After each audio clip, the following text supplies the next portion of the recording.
That's right, folks. We are back in the building. JV Wins Dogon SS here to kick it with you once again for a traditional, wonderful, invigorating, life altering stream of the Conscious Approach channel on YouTube. My name is JV Wins. That, of course, is Dogon SS. Much appreciation to everybody out there for tuning in. Before we get things kicked off, I want to say that we are now available on Spotify, Apple Podcasts, and Amazon Podcasts for anybody who wants to check out the audio version. If you're not in position to check out the video on YouTube, we are now available in podcast form. So just trying to be any and everywhere possible for people to be able to engage with the content. Much appreciation to everybody, of course, who has been following along with us, hitting that subscribe button, liking the video if you appreciate the commentary in the video, or if you don't, and leaving that content to get to sort of hit us with that engagement. We certainly appreciate it. And to anybody else who might be checking out any of our content for the first time, this is what we like to do over here on this side. So hit that subscribe button so that you can get the notification whenever we drop new content to the channel. We certainly appreciate it. And if you are so inclined, always feel free to hit that like button and leave a comment to let us know what you think about any of the subjects that we produce here on the channel. Now, with that out of the way, we're going to go ahead and get rocking and rolling here, man. We are going to kick things off with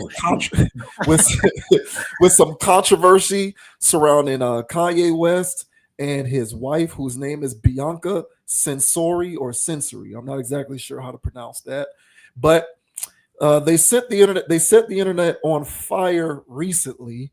Well, recently, it was during the Grammy Awards because they showed up at the red carpet and turned a lot of heads because essentially Kanye's wife, although she had something, on, I know you can barely tell, but she is wearing something over all of her assets. But the point, obviously, is that you can nevertheless see all of her assets. And it got a lot of people talking.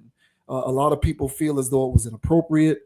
A lot of people are talking, saying it was not cool for her to be dressed that way with so many impressionable people watching the Grammys. And it was even a flex in typical Kanye fashion because they didn't even attend the awards ceremony. They left right after the red carpet. So it seems like they literally showed up to do this and pull this stunt and then leave. Kanye is starting to be talked about a little more as of late because he is preparing his next solo album, which I believe is called Bully. A little bit more. We'll get into that a little bit more on our next topic. But to provide a little bit of background context, this says Kanye West's wife Bianca Censori sparks outrage with not safe for work Grammys look. Although Kanye West and his wife Bianca Censori have worn some ensembles that have raised eyebrows in the past, their latest shocking fashion choice has left the internet utterly puzzled. On Sunday, the couple hit the red carpet before the 67th annual Grammy Awards at Crypto.com Arena in LA to show off their outfits, which at first glance appeared more mellow than what social media users are used to witnessing from the duo, but things quickly ramped up.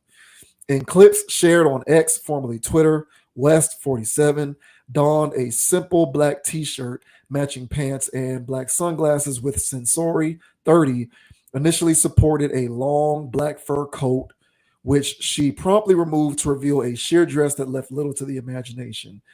The not safe for work skin-tight dress, which left her nipples uncovered, gave the illusion that Censori was in fact nude. Soon after causing a stir on the red carpet, West and Censori left the venue. Though reports circulating online sparked rumors that the two had been kicked out after arriving uninvited, Variety reported that a source close to the Grammys denied those claims, calling them not true. West walked the red carpet, got in his car, and left. The source added. Social media users on X didn't hold back their thoughts on Censori's racy attire. So here are some of those reactions. There's literally children at the Grammys. Someone tell Kanye West and Bianca to get the F out of here. Me coming on the TL, I don't know what that stands for. You know timeline. Timeline. Oh, there we go. Okay. Me coming on the timeline to find Bianca Censori naked at the Grammys. So, meme stuff, gift stuff. Me when I see what Bianca Censori was wearing to the Grammys, uh, leave it to Kanye West's girlfriend to be the first to be censored. So I'll show a bigger version of that so that we can get a clearer picture of what's going on here. Unbelievable. Kanye West and Bianca Censori should be on a sex offenders registry. It's gotten officially out of hand. I was gonna quote tweet Bianca Censori's outfit, but I don't want that stuff on my page. What the actual F? Surely that's public indecency and warrants arrest. West, who has changed his name to Ye, earned a nomination at this year's ceremony for Best Rap Song for his 2024 tune Carnival. The 76-time Grammy nominated artist has scored 24 trophies in the past. So I'm going to go ahead and get out of this, and then I'm just going to share a larger version of this. Obviously, we don't need to stay on it for too long, but just to give you a better idea of what we're looking at here. So there you go. There, because of the sensitive nature of the outfit, of course, there are censor bars to cover her private areas. But you can imagine if you were there in person, you, of course, would have seen her entire body. Many people on the internet didn't appreciate this. And, people saying that it's indecent and whatnot. And like I said before, like the article put out there, it kind of seems like this is the reason why they even came to this thing, because they left after the red carpet. They didn't stick around for the actual event. So, what are your 2 cents on what she has going on here, what they got going on here, and how people reacted to it? I mean, honestly, I really don't know what's going on with Kanye anymore. He'll have these flashes of having some sort of, um, you know, uh, awareness, like he knows what he's doing, he knows what he's talking about, and then he's having a lot of faux pas moments where he's just doing this off the wall things, super cringe things. And since he started dealing with this sensory girl, Censori, since he started dealing with this girl, it's been complete sideshow action with Kanye. Every time he's out and about with this woman, there's something weird going on. And so Kanye is somebody that I always felt like, you know what I'm saying? He got a little industry. He had the industry stuff going on. He was knee deep in it, but he was somebody that fought against it, rebelled against it, and was trying to reclaim his life, reclaim things, give a message to the people. But then after he goes through all of that stuff, jump through all of those hoops, you know, excuse me, he'll come around and do things like this still. For somebody that wants to bang against the system as much as Kanye professes that he does, you can't then turn around and then do this, in my opinion. This to me is exactly what the system wants. This is system behavior. So how can you be a rebel against the system, but you're doing things that the system don't even do itself? This is the first time we've seen this. We've seen scantily clad at the Grammys or other award ceremonies. We've seen Sukihana bend it over on the red carpet at the BET Awards. Okay, we saw Sierra wear damn near nothing. We covered that here. Go do some deep diving. You guys will see our conversation on what Sierra wore with Russell Wilson. But this here, I mean, this takes the cake. I mean, what a joke. I mean, literally, whatever she's wearing is so. This is beyond sheer. It's like whatever the sheer material is made out of is literally see through itself. So, yeah, man, this is taking it to a whole nother level of indecency. So for Kanye, for somebody that was supposed to be somebody that is supposed to be the voice for the voiceless, somebody that's supposed to be anti-system, somebody that's supposed to be fighting for the everyday person. This is the stuff that contaminates the everyday person.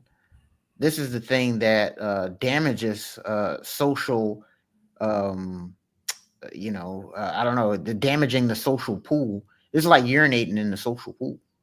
Like there's nothing good that comes out of this outside of me scathing him for it. So honestly, I don't get down with this. This is pretty weird to me. He's been weird, to be fair, for the last, I don't know, year and a half or so. Um, People say that's an understatement, but I mean he's really gotten off the grid within the last couple years. I don't know what's going on. This is very odd behavior, and the way that this woman conducts herself, I don't know if she, well, clearly she's not all there, and not her clothes or her mind. And every time I see her, she's in this robot phase, almost in a delta state of just walking around in zombie mode. Very, very weird stuff. So I don't get down with it. I think this is bizarre behavior from Kanye. Not surprised he pulled up and then pulled out. Yeah, he did it for the show, which is weird and all on its own. And by the way, would you want to sit in the seat after this lady?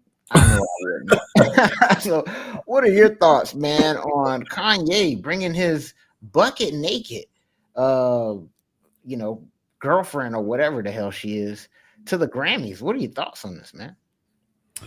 Yeah, Kanye is not, well, Kanye is clearly not college dropout Kanye anymore. No way. Yeah, Kanye is not putting the backpack on anymore. Kanye has become this new avant-garde, push the envelope provocateur.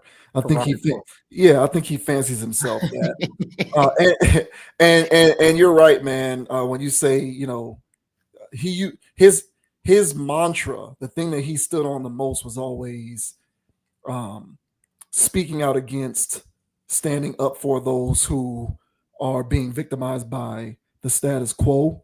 That was what endeared him to so many fans of his in the early on. But he is actually acquiescing to status quo social engineering, in my opinion, at this point. And it's unfortunate. I believe that the current status quo of Western ideology is to appeal to people's baseline sexual energy, to basically leave them in a trance-like state where you can convince them to do where you can convince people to do whatever you want them to do, buy whatever you want them to buy, spend money on whatever you want them to spend, consume whatever you want them to consume, so long as you are giving them sex. It's what the internet is doing constantly. It's what social media is doing. The proliferation of, the aggressive mainstreaming of sex work, the accessibility of it, the availability of it, how mainstream people on OnlyFans are becoming. We're trying to turn adult film actresses into just regular, everyday workers and people with a platform to express their opinions on various subject matter. We're like, there's an aggressive mainstreaming of sexual promiscuity and sex working. I talked about this last week when we discussed Brittany Renner, and her transition to becoming a Muslim. And I believe that to be the status quo. Sequester everybody into a sandbox in which they will do whatever you want them to do, so long as you can give them sex. And because I believe that to be the status quo, I now believe Kanye to be an agent of the status quo, which is the utter antithesis of what he used to be, which is an agent of fighting against the status quo. Because it's the aggressive mainstreaming of it is the thing that I'm most uncomfortable with. Because again, you can holler about what she is wearing being indecent or inappropriate, and individuals such as Kanye will say, why is it indecent? Why is it? Yeah, exactly. But that's the kind of inception that these agents are trying to pull off. Mm-hmm. Let's gray out all traditional aspects of things like decency. We want to muddy it up. Let's muddy up the waters, make it blurry, so that we can create a world in which anything goes, and we don't have any standards for decorum. So if you approach an individual who is a proponent of dressing like this in public, and you were to say to them, hey, listen, I think that what you're wearing there is a bit indecent, it's a little inappropriate, they will probably retort to you by asking you and challenging you on the norms of what constitutes inappropriateness and indecency. Mhm. so as to suggest there actually is no such thing as inappropriate or indecent. We simply all just are. Yeah. And that's what things like this to me symbolize. We are aggressively trying to deconstruct all manners of everything that we traditionally held to. If at one point being naked in public was inappropriate, we are now having to undergo this existential examination of questioning whether we ever had it wrong in the first place, and whether we should have always believed that being naked in public is okay. Because why not? We should be able to just be out in public naked. And where there's an aspect of narcissism that creeps in here, because you're doing this for yourself and your own righteous cause, Mhm. but you're not thinking about the negative psychological ramifications that doing such a thing can have on an impressionable mind. So there's a rule, right? What's the age old adage in sports? You never what how does the saying go? You never. Shannon Sharp says it a lot. You don't coach what you wouldn't allow, or something of that nature, right? Mm. It's something like that. I got to look it up. Basically saying, if you wouldn't allow it for yourself, you shouldn't coach it or practice it or preach it or something to that effect. Mhm. And my thing is, if you wouldn't want your own daughter dressing that way, then you perhaps should also not dress that way. But a lot of these people are so out of their minds that they are probably thinking to themselves, I would probably, at this point, they're probably thinking to themselves, I would encourage my daughter to dress this way.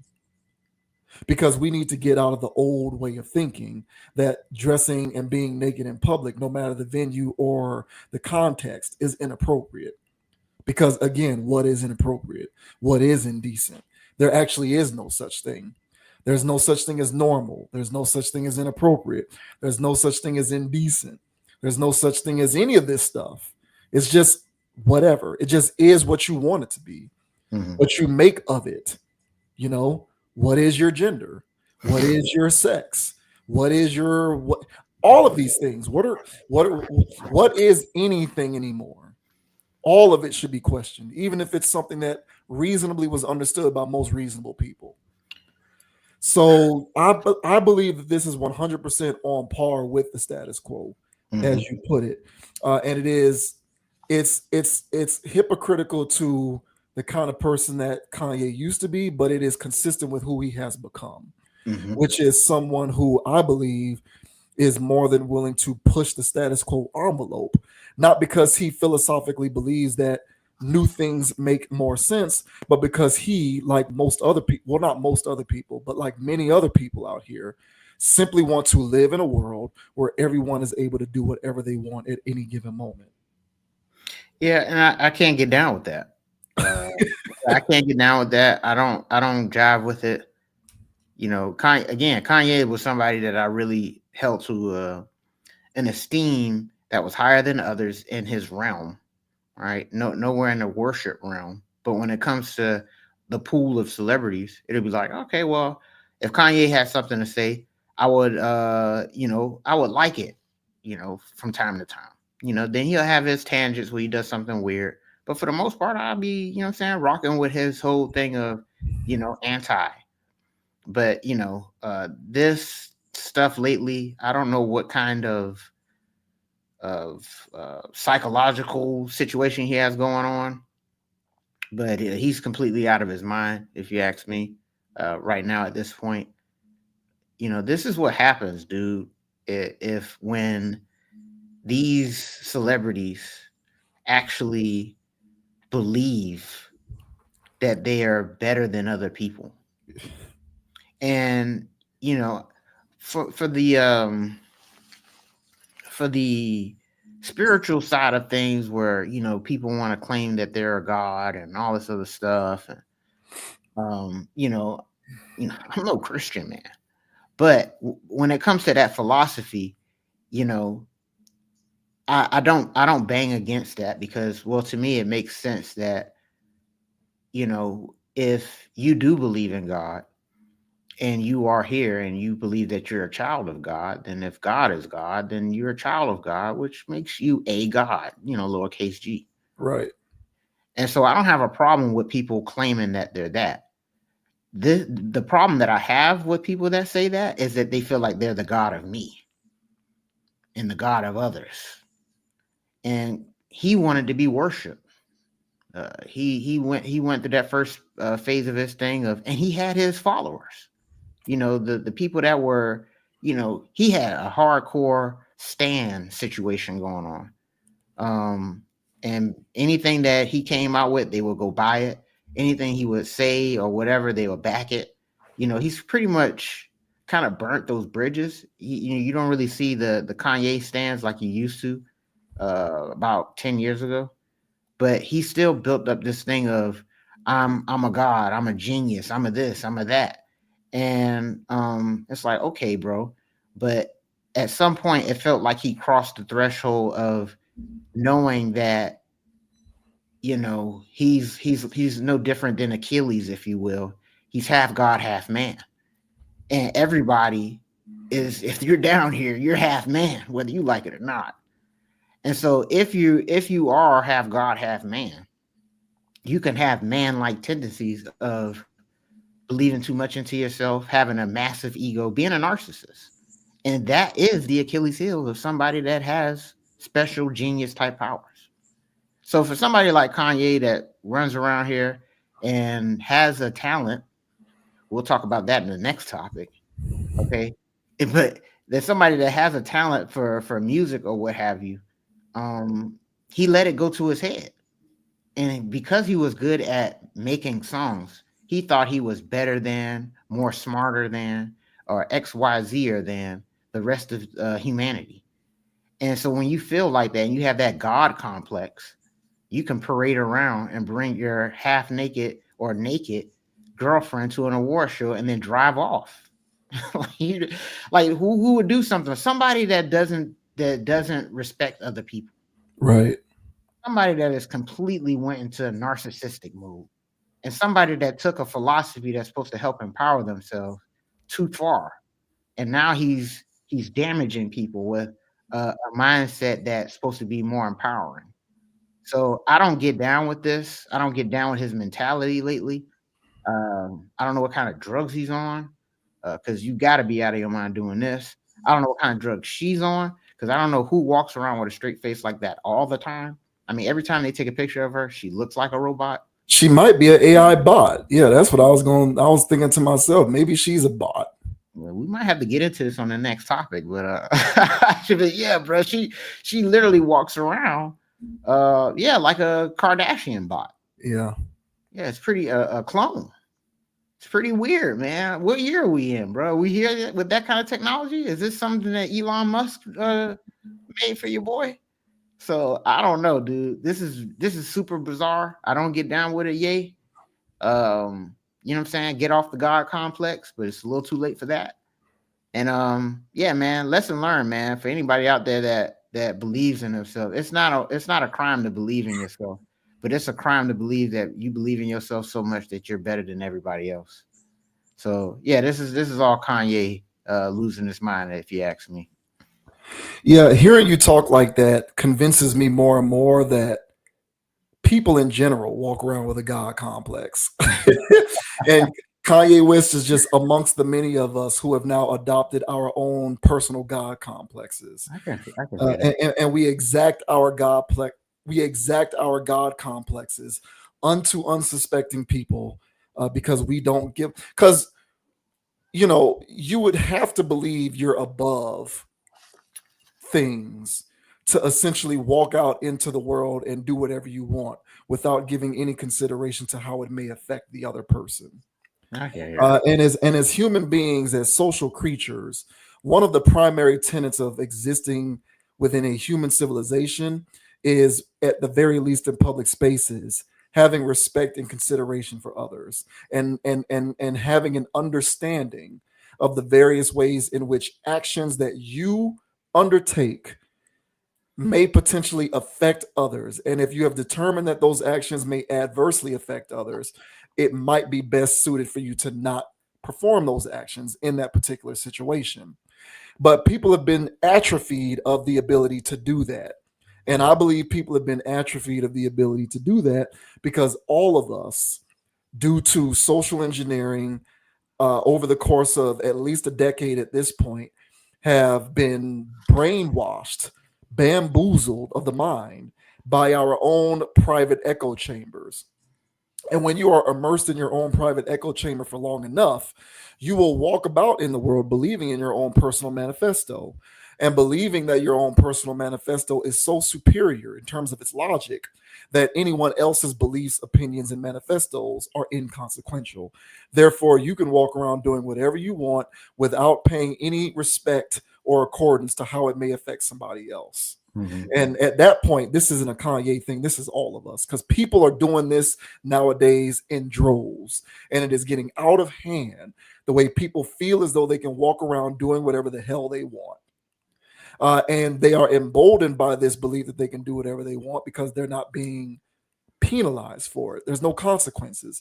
Everything is a slap on the wrist. Everything is an explanation of mental health. Everything is a rationalization. Well, they were in this position to do this because of this, not because they were just being an a-hole, but because they were in a circumstance that compelled them to behave this way. Because nothing can no longer be anybody's fault.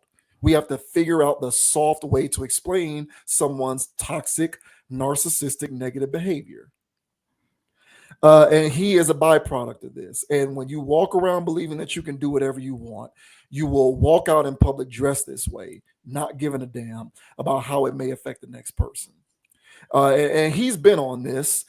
He was on this. He almost got banned from them two almost got banned from an entire country because they were apparently engaging in sexual activity on a boat in broad daylight in public.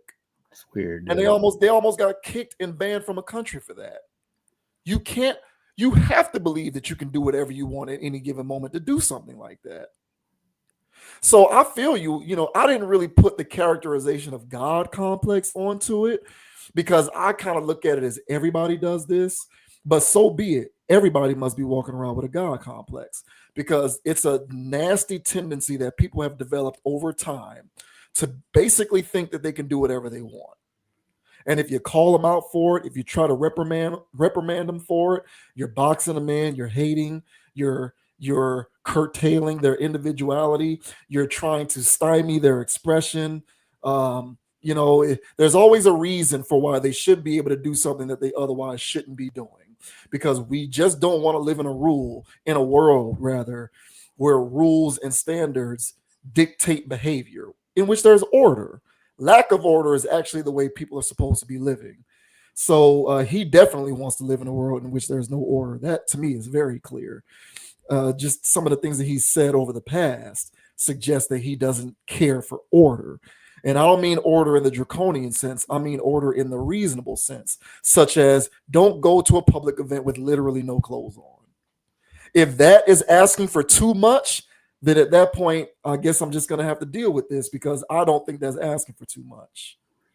Yeah, I hear that, man. And I guess I say God complex in this context is because, I don't see the narcissistic woman who's mean to the waitress.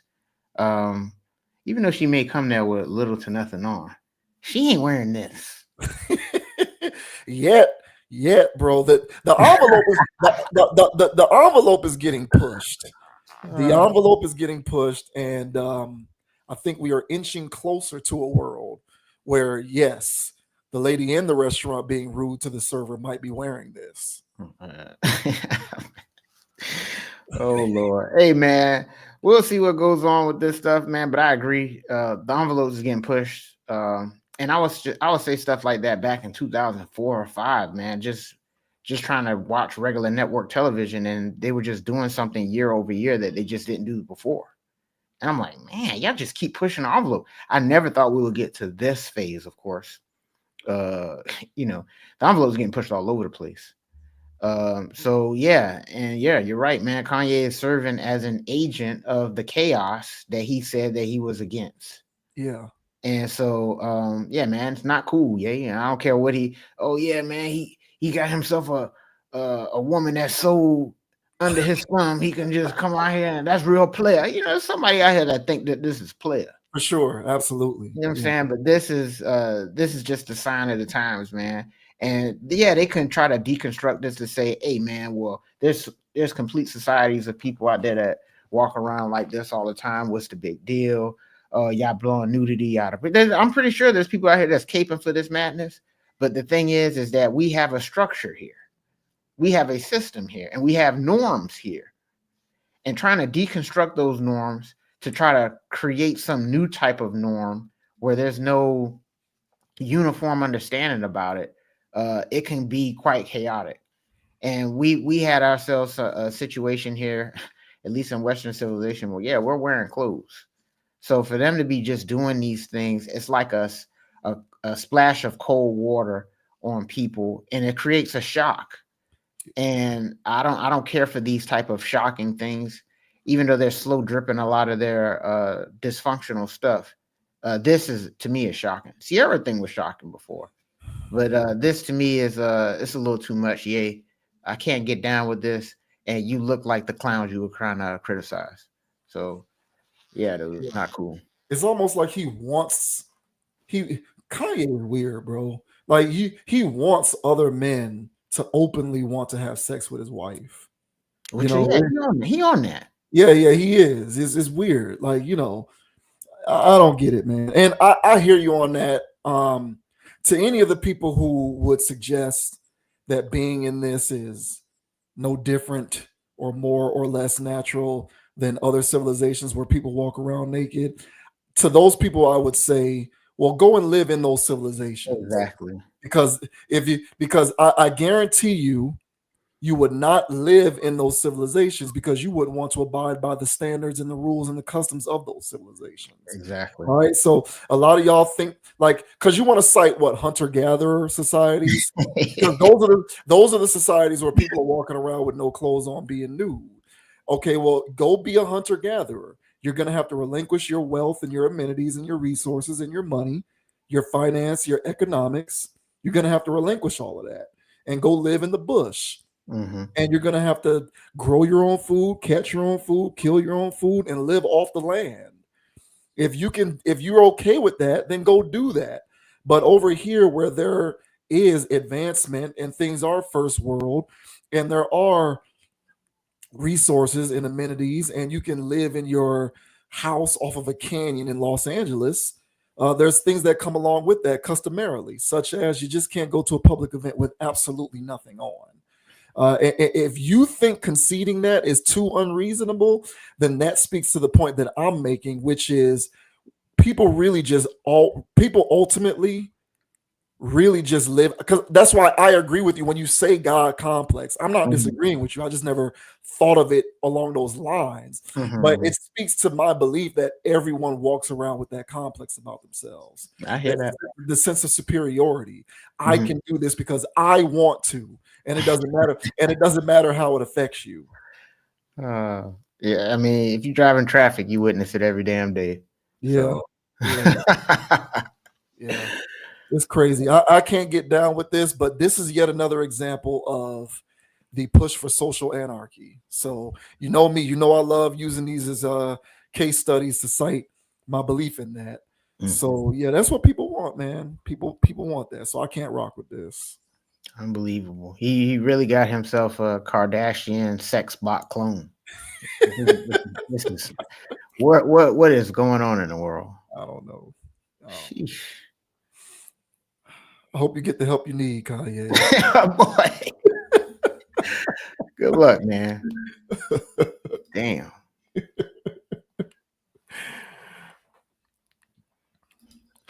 And we're going to jump right into Kanye once again. This is another Kanye topic. Kanye apparently, like I said in the previous video, Kanye is preparing a new album. I believe this is a solo thing, not any kind of collaborative thing like what he got going on with Ty Dolla $ign. This is the next Kanye solo album. It is apparently called Bully, and it's eagerly being anticipated by those who are anticipating it. And one of the things that have come out of it is Kanye's use of AI in putting the album together. That turned a little bit of heads. People thought that it was a bit odd that Kanye would be such a heavy endorser of AI, but he is, and he's actively using it in the construction of his latest album, and he is bullish on it. He's not going to come off of it, and he loves the use of AI with creating his music now. So this says Kanye West admits to using AI and explains why he won't stop. Kanye West will be using artificial intelligence in the making of his upcoming album, Bully. He confirmed during a new interview with Justin LeBoy for the Download podcast. The two hosted a viewing party for the interview on Sunday during the Grammy Awards. As caught by NPR podcast, NFR, as caught by NFR podcast, West explained that he's incorporating the technology in a similar fashion to auto-tune. He also wants to make AI more accepted in the music industry. Fans on X do not appear to be happy about the decision. Damn, talent through the floor, so he had to use AI. I fear my GOAT is washed and talentless, one user wrote. Another added, AI for sound is okay, AI for lyrics is not. Kanye is known for saying real stuff that connects with people. That's why his fans are so loyal. They know him and can relate to him after listening to his music. AI just can't compete with the divinity of God, which flows through Ye. So speaking of God.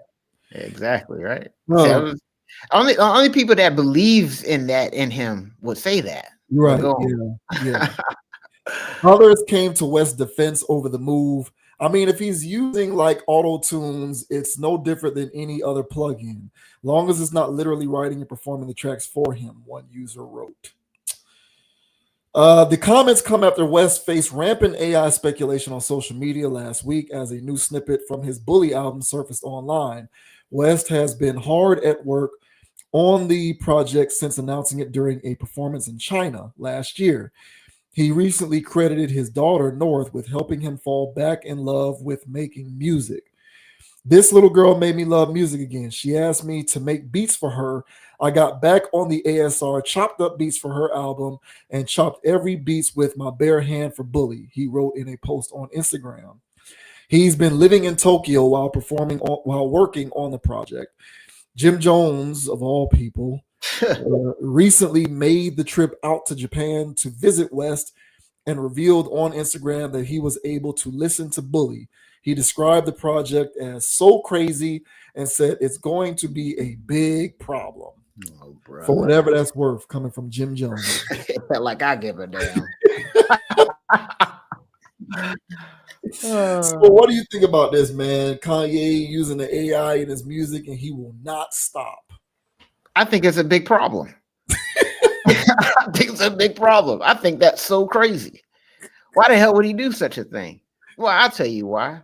Because he's a talentless hack. That's what it is.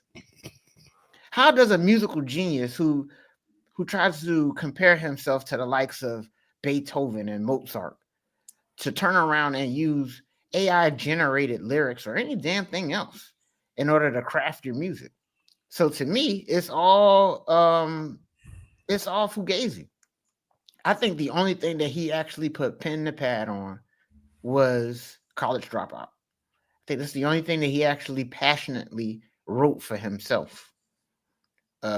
It may have been some on the next one, but I honestly think that's about it. I've heard that Kanye's had a lot of writers help him out throughout his career. So I'm pretty sure the Watch the Throne thing, it's his input, but it's not his words. You know, I think he had a lot of help writing. So if he was cooking up all these beats himself, and which now I'm going to call under skepticism, but even if he cooked all these beats himself, what he is now doing is he's relying on the use of AI to do what humans did for him. Yes. So he's cutting out the middleman that he's always had to pay for. And so I see this as his opportunity to him thinking he's smarter than everybody else still, and trying to liken this to the likes of autotune, which is not, bro. This is not autotune. And so I'm not for this, bro. So if he's going to sit there and rap something like his girlfriend wrote it, this was what it is. His girlfriend wrote it, right? Oh, you just downloaded the software into her, and then she spit this thing out. Apparently, you know what I'm saying. So he seems to be in love with the robots nowadays, man. So I can't get down with this. And again, somebody that's supposed to be some type of musical genius, I don't think they would ever lean on the likes of AI generation. What a 180 from somebody like Andre 3000. So, what are your thoughts, man, on Kanye saying that, hey, bro, I'm out here and I'm going to use AI generation to help me draft my album. And it's no different than auto tunes. Yeah, right. What are your thoughts, bro? Yeah, 2 for 2. I don't like it either. I'm not a fan.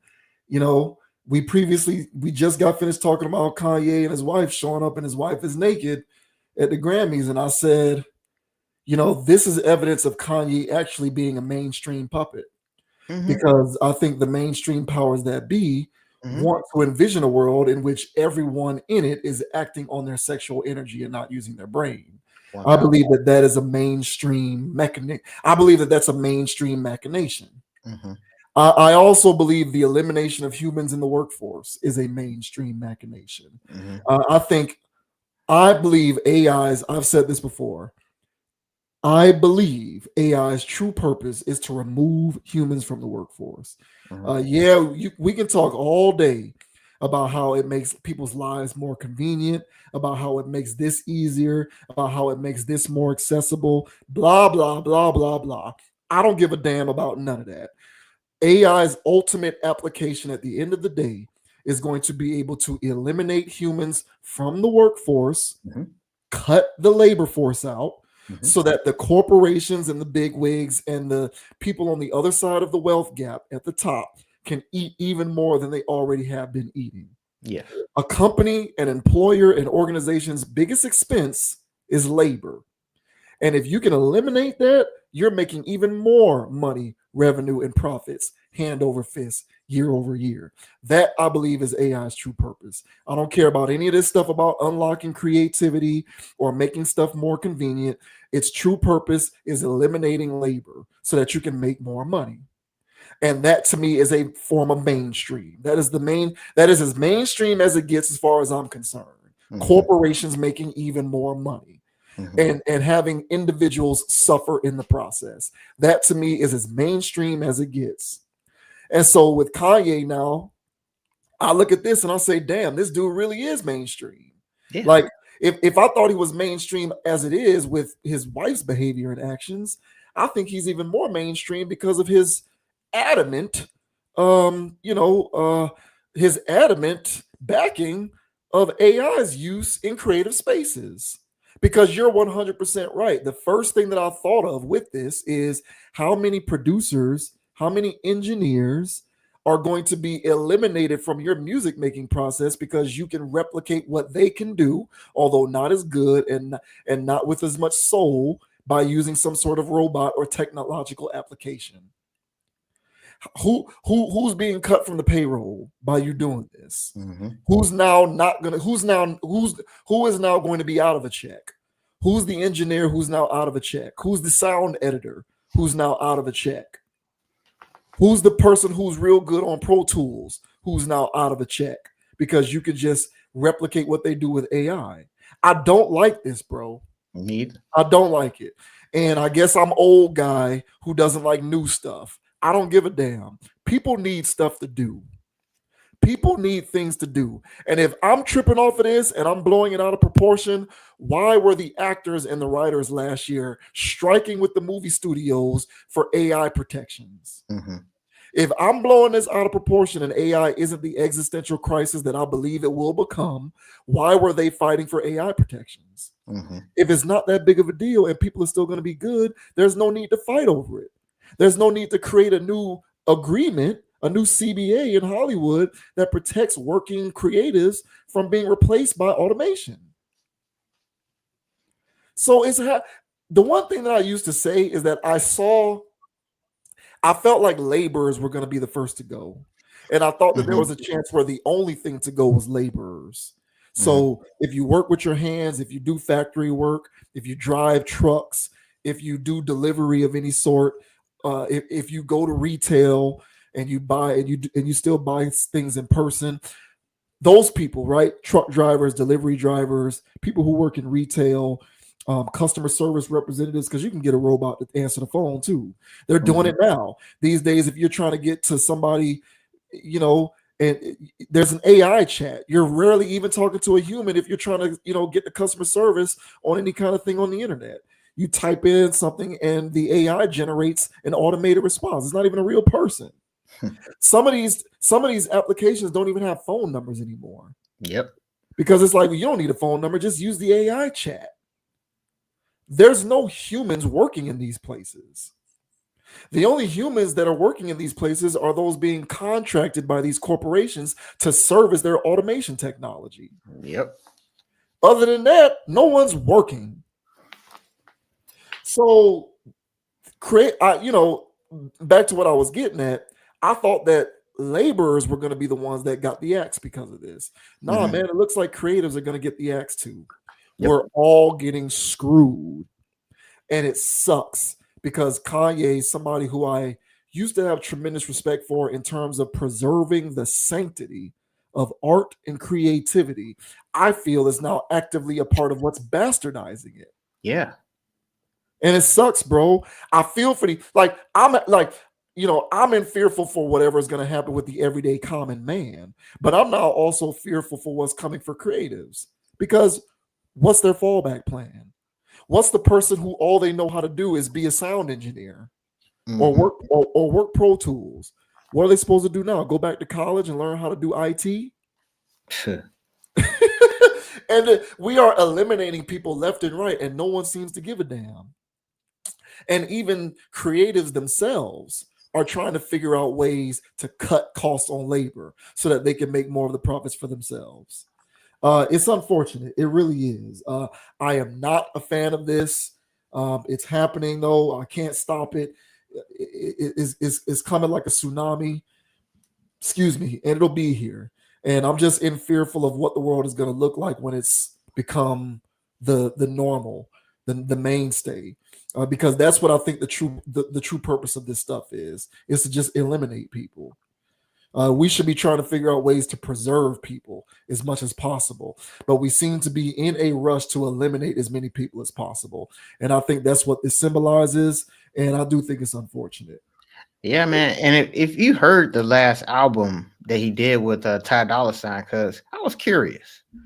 I was like, let me see what's going on. Because at least Ty, when he first came out and he was floating around and doing things, he would make some stuff that was catchy here and there. So I was like, okay, well, let me see what they did. That was the most mishmashy. It sounded rushed.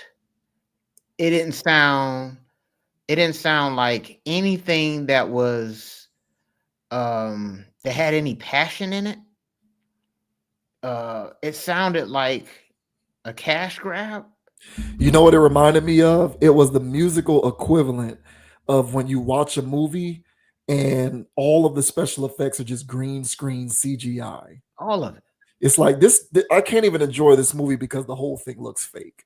And it's not even good CGI. Exactly right. Yeah, it's not even good CGI. It's poor. It's like literally, it's like if it came on a sci-fi channel, but they released this in theaters. It's like, why the hell would I pay? Y'all got this in IMAX? Like I give a damn? It was terrible. You know what I'm saying? I was trying to watch that last Avatar movie, and I couldn't get over how I was like, this is 2024. You know, like, shouldn't we have gotten crispier? But y'all had how many years to make this? Hey man, I watched Ant-Man and the Wasp: Quantumania for the Mm-hmm. first time last night. Mm-hmm. I was so disappointed.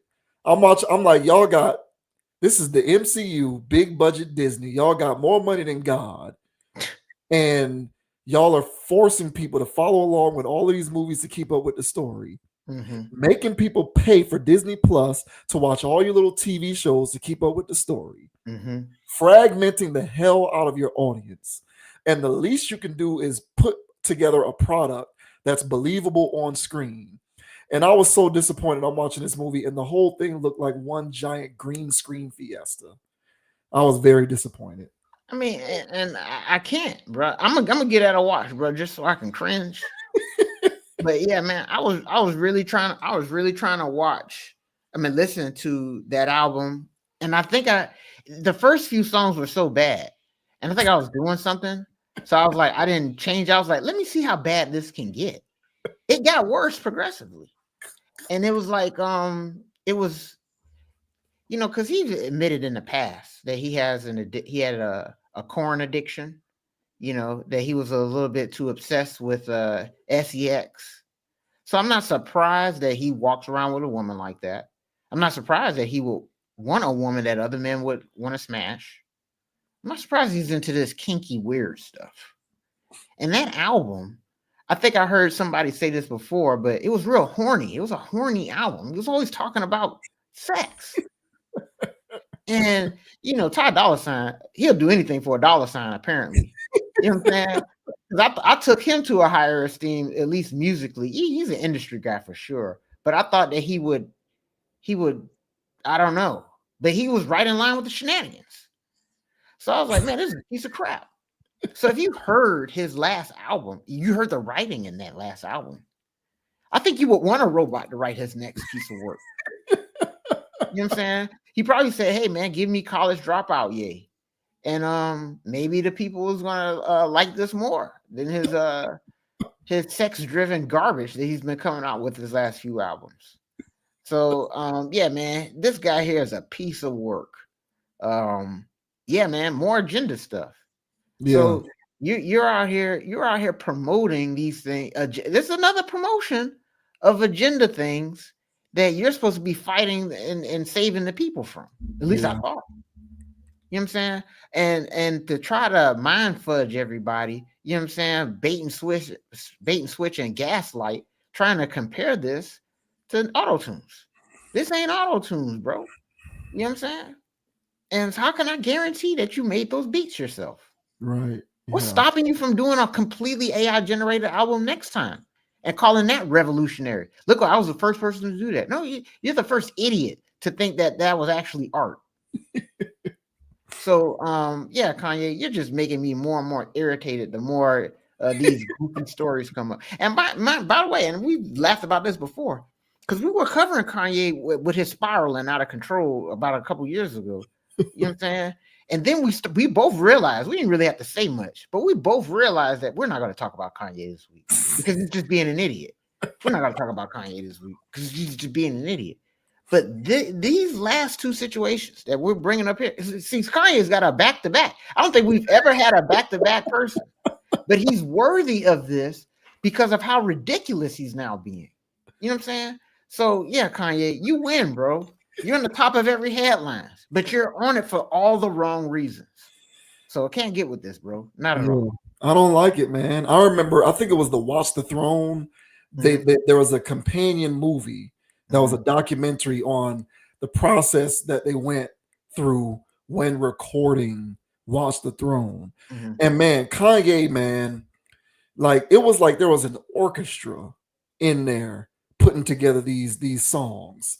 Like there was a percussionist, you got somebody with the saxophone, you got somebody with the trombone, you got somebody in there with the guitar. It looked like a symphony orchestra was in the room with them while they were making all of these songs. And I get it, man. You know, people evolve and change and things change. But Kanye West, as somebody who upholds himself as like a preserver of art and creativity, in my opinion, should be doing everything he can to preserve that, not erode it.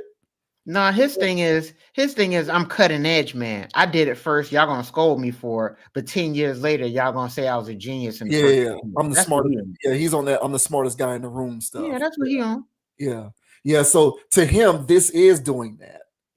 Yeah. To him, using AI is preserving creativity. Correct. And if you don't see it yet, if you don't see it yet, it's only because you don't get the vision. But you'll see it in due time. You'll understand everything he was trying to do. And all of that pretentious BS is fine and good, right? all of that pretentious BS is okay, Mm, except for the fact that you are putting people out of work in the process, which is what I yeah. have the biggest problem with. The Mhm. elimination of people is AI's true purpose, and until people realize that, we are going to continue to be slaves to this stuff. Yep. And I'm not a fan of it, man. So I don't like this, and I don't like anybody else who tries to forcefully infuse AI into their art. I'm not a fan of it. Unless you can convince me that doing it is not going to jeopardize someone else's livelihood, I'm always going to rail against it. Yeah. And so we'll see, man, if any of this AI generated lyrics can be thought provoking. You know what I'm saying? Strike a chord that make you want to, you know what I'm saying, shed a tear. We'll see if it does that. But I don't think it has the capability to do so. So we'll see, man. You know, because it's not going to stop here. And I'm pretty sure there's already AI stuff out there. If you watch the reality show, man, and you know that little generic ass music they'll play, to transition from one scene to the next or whatever. They used to hire people for that. But now that stuff is sounding real AI. It's sounding real fake as hell. Like, look at this generic ass. You know what I'm Yeah. saying? So there's going to be a whole bunch of people. Because what's stopping them? They're going to just say that, oh, yeah, I use this application that makes now, what do you call it? Royalty free music or Right. whatever. Yeah. Yeah. And it's just AI, AI. Creative, yeah, creative common stuff. Yeah. Yeah. So, this is just the beginning. So, yeah, if he wants to be this musical genius pioneer, the guy who orchestrated the best AI generated album of all time, that's what he's going to feel like he did. Oh no, I don't even know if I don't even know if we'll be able to tell the difference because at Uh, this point, at this point, I'm questioning everything because as far as I'm concerned, AI could have wrote the lyrics to Yeezus and Donda. Hey. So I don't even know if we could I don't even know if we'd be able to tell the difference. Oh boy. Hey man. Yeah, I don't know what to say about that, man. Music is one of my, I listen to music all the time, man. And I cross all genres, man. And last thing I wanted to see is AI get into that. It feels so blasphemous to me. It But does. but Yeah. here we are. I mean nothing is sacred anymore. Mm-mm, Nothing is sacred. Nothing. crazy.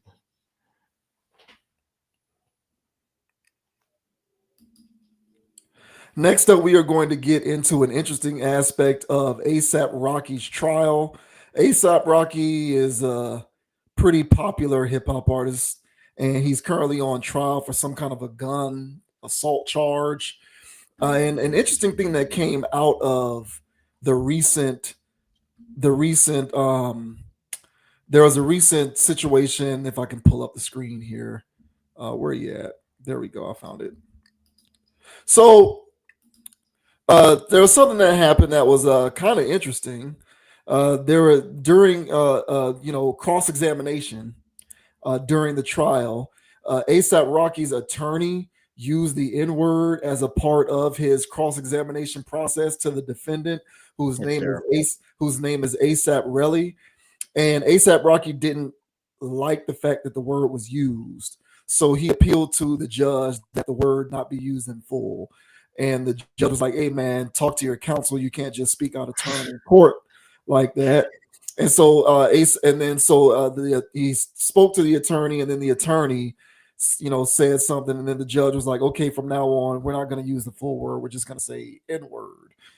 So that was an interesting tidbit that came out of this situation. ASAP Rocky being uncomfortable with the use of the word during cross examination in the trial, even though the use of the word is being used factually to recount things that have happened that led up to this situation. So this says ASAP Rocky appears to ask court to refrain from using N word during trial. ASAP Rocky is currently on trial for allegedly shooting at his former associate ASAP Relly in 2021. The rapper insists that the gun allegedly seen in security footage of the run-in was simply a prop gun unable to shoot real bullets. Relly, on the other hand, alleges that it was definitely a real gun. He also alleges that his life has changed drastically for the worse in the years since the incident and now includes death threats, snitch accusations, and more. In court yesterday, Relly took the stand once again, where he was questioned by Rocky's lawyer about some text messages. At one point, the lawyer said the N word, prompting Rocky to interject. Your Honor, can we refrain from, he said before the judge cut him off and told him to speak to his counsel, per legal reporter Megan Cuniff. From there, the judge told everyone to just say N word moving forward. So here is some sound of this exchange. You did remember seeing a message yesterday on text that you sent to your friend Justin Benega saying, November 7th, 2021, saying, I want to get this nigga's money, right? Remember seeing that yesterday? Yeah, that was after the shooting. Obviously, right? You saw that. Yeah, correct. And this nigga that you're talking about was Rocky, right? I mean, I could be dead. I didn't ask you. I mean, that's obvious, right? Obvious. Okay. John, can we bring it up to Talk to Mr. Sleeper. This is for all counsel. If there's any exhibit or any recording that has the N word, I want you in court to say N word. I don't want you to say what it says. what it said. It's the N word I prefer that too. from now on. Just reading little. I know, but don't anymore. Just you say N word. And that applies to everything. There you go. The article goes on to say this is far from all that happened in court yesterday, as at one point, Relly also had an outburst directed at Rocky's lawyer. Why are you showing my Instagram? I'm already getting death threats, Relly asked at the time. People threatening my daughter, like, what's going on here? Because you're saying I'm an extortionist. You're putting my life on. This is getting really annoying. What does this have to do with the case? The judge proceeded to call a recess and Relly called out Rocky for staring at him, according to Rolling Stone reporter Nancy Dillon. Rihanna also made a rare appearance in court for the second time yesterday, supporting her long-term partner from the front row. TMZ reported that she looked serious but more relaxed than she did the day prior. She sported a white top along with a pair of large gold hoop earrings, and a courtroom sketch of the songstress quickly began to make its rounds online. So there you go. ASAP Rocky decided to check the court on the use of the N-word during this ongoing trial. What do you think about that? I feel like his initial reaction is I feel like his reaction was genuine. Just me hearing him say because I think that guy was having a little too much fun with it. To be honest, I think but it's his lawyer though. That's the thing. I think he was having too much fun with the word. I'm just gonna go ahead and say this, and this is legal record. This is evidence. So I'm in the clear. I get my N-word pass, and so if he just said the quote, I would have been like, okay, cool. But then he doubled down and then turned around and said, "And this nigga." Hey man, now you're taking it too far. That's straight out of Chappelle skit, if you ask me, man. A skit that's more or less, when somebody uses a free N-word pass or something like that, because that's all he was doing. Because he would have kept going. Yeah, for him to interrupt his own lawyer though, hey man, that must mean he's a good lawyer if he's running around throwing an N-word around like that. So I guess he got the best attorney in town.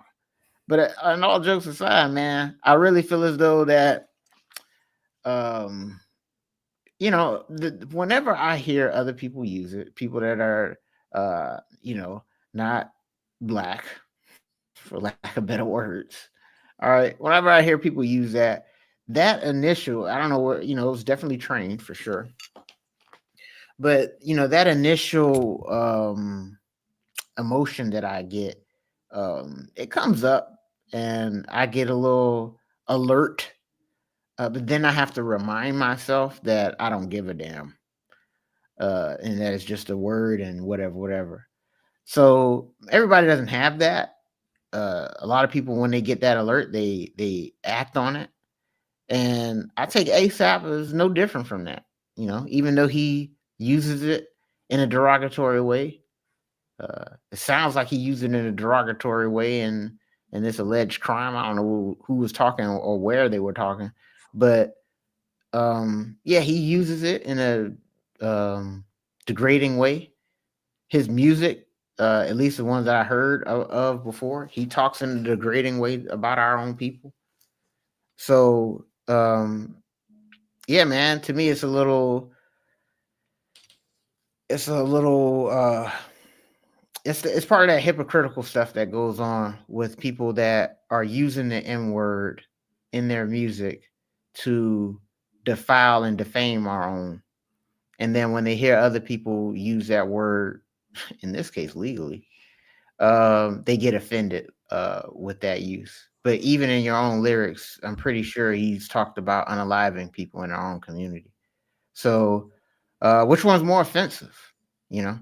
So in my opinion, to me, I would have laughed it off with my lawyer, in the sense that, not laughed it off with him. I would have laughed it off like, man, this guy really took this opportunity to use the N-word as many times as he want.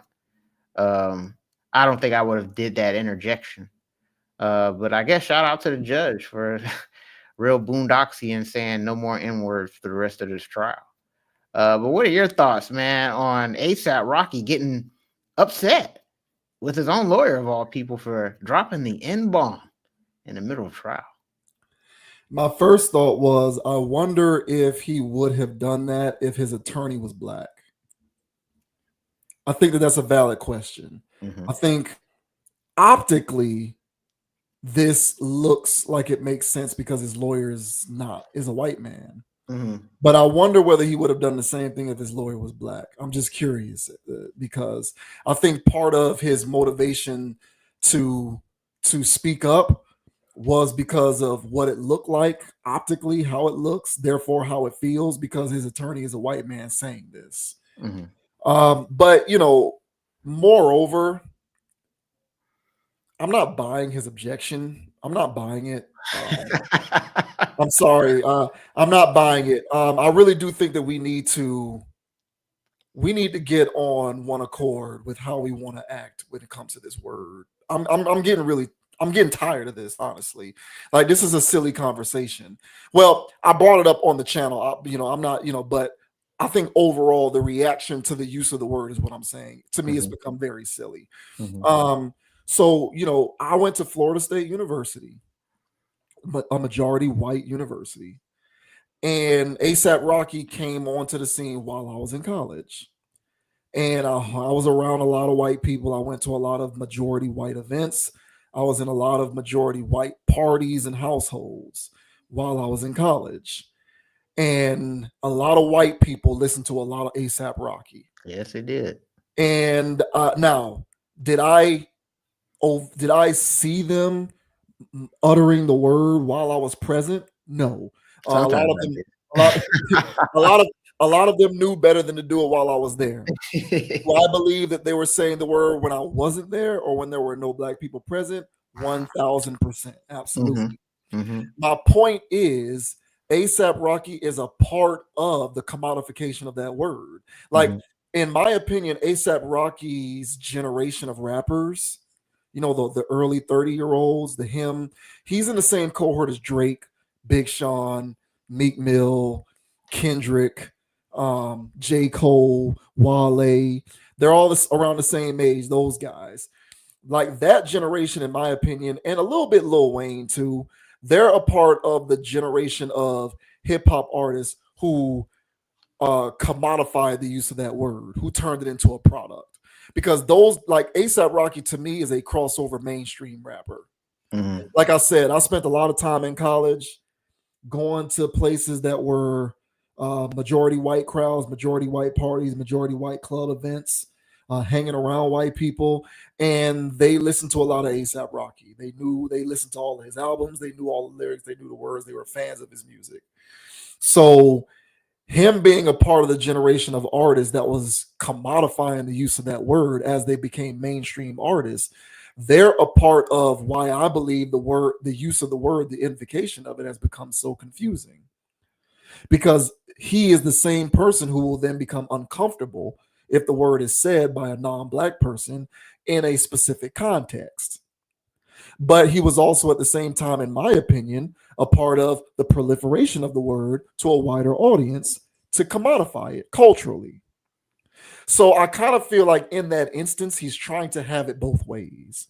Similar to the way Meek Mill tries to have it both ways when he says the music industry profits off of ignorance, but then goes and makes ignorant music. You're trying to have it both ways, bro. You're speaking cogently to an intelligent audience, talking about how the music industry steers artists in the direction of making ignorant music because it profits off of that. And you're speaking on that in the sense that it's wrong that this happens. Yet, despite the fact that contextually you're speaking as though this is the wrong thing to be a part of and do, you're still actively a part of the ecosystem that makes that very type of music. So you want to complain about it, but then you also want to benefit from it. You're trying to dip your toes in both sands and have your cake and eat it too. So I understand why ASAP did it, because his life is on the line here, or at least a particular piece of it. You know, he's fighting for his name. He doesn't want to go to prison or jail. He doesn't want to be found guilty. He's on trial.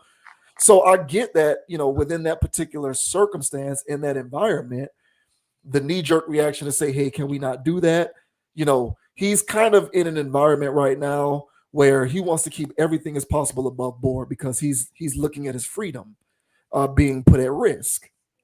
But he also is a part of what proliferated that word, in my opinion. That's how I see it. I mean, I experienced it firsthand. You know, when I was in college, both undergrad and grad school, I actually knew more white people who listened to A$AP Rocky than black people. I don't know if that's your experience, but that was mine. Mm-hmm.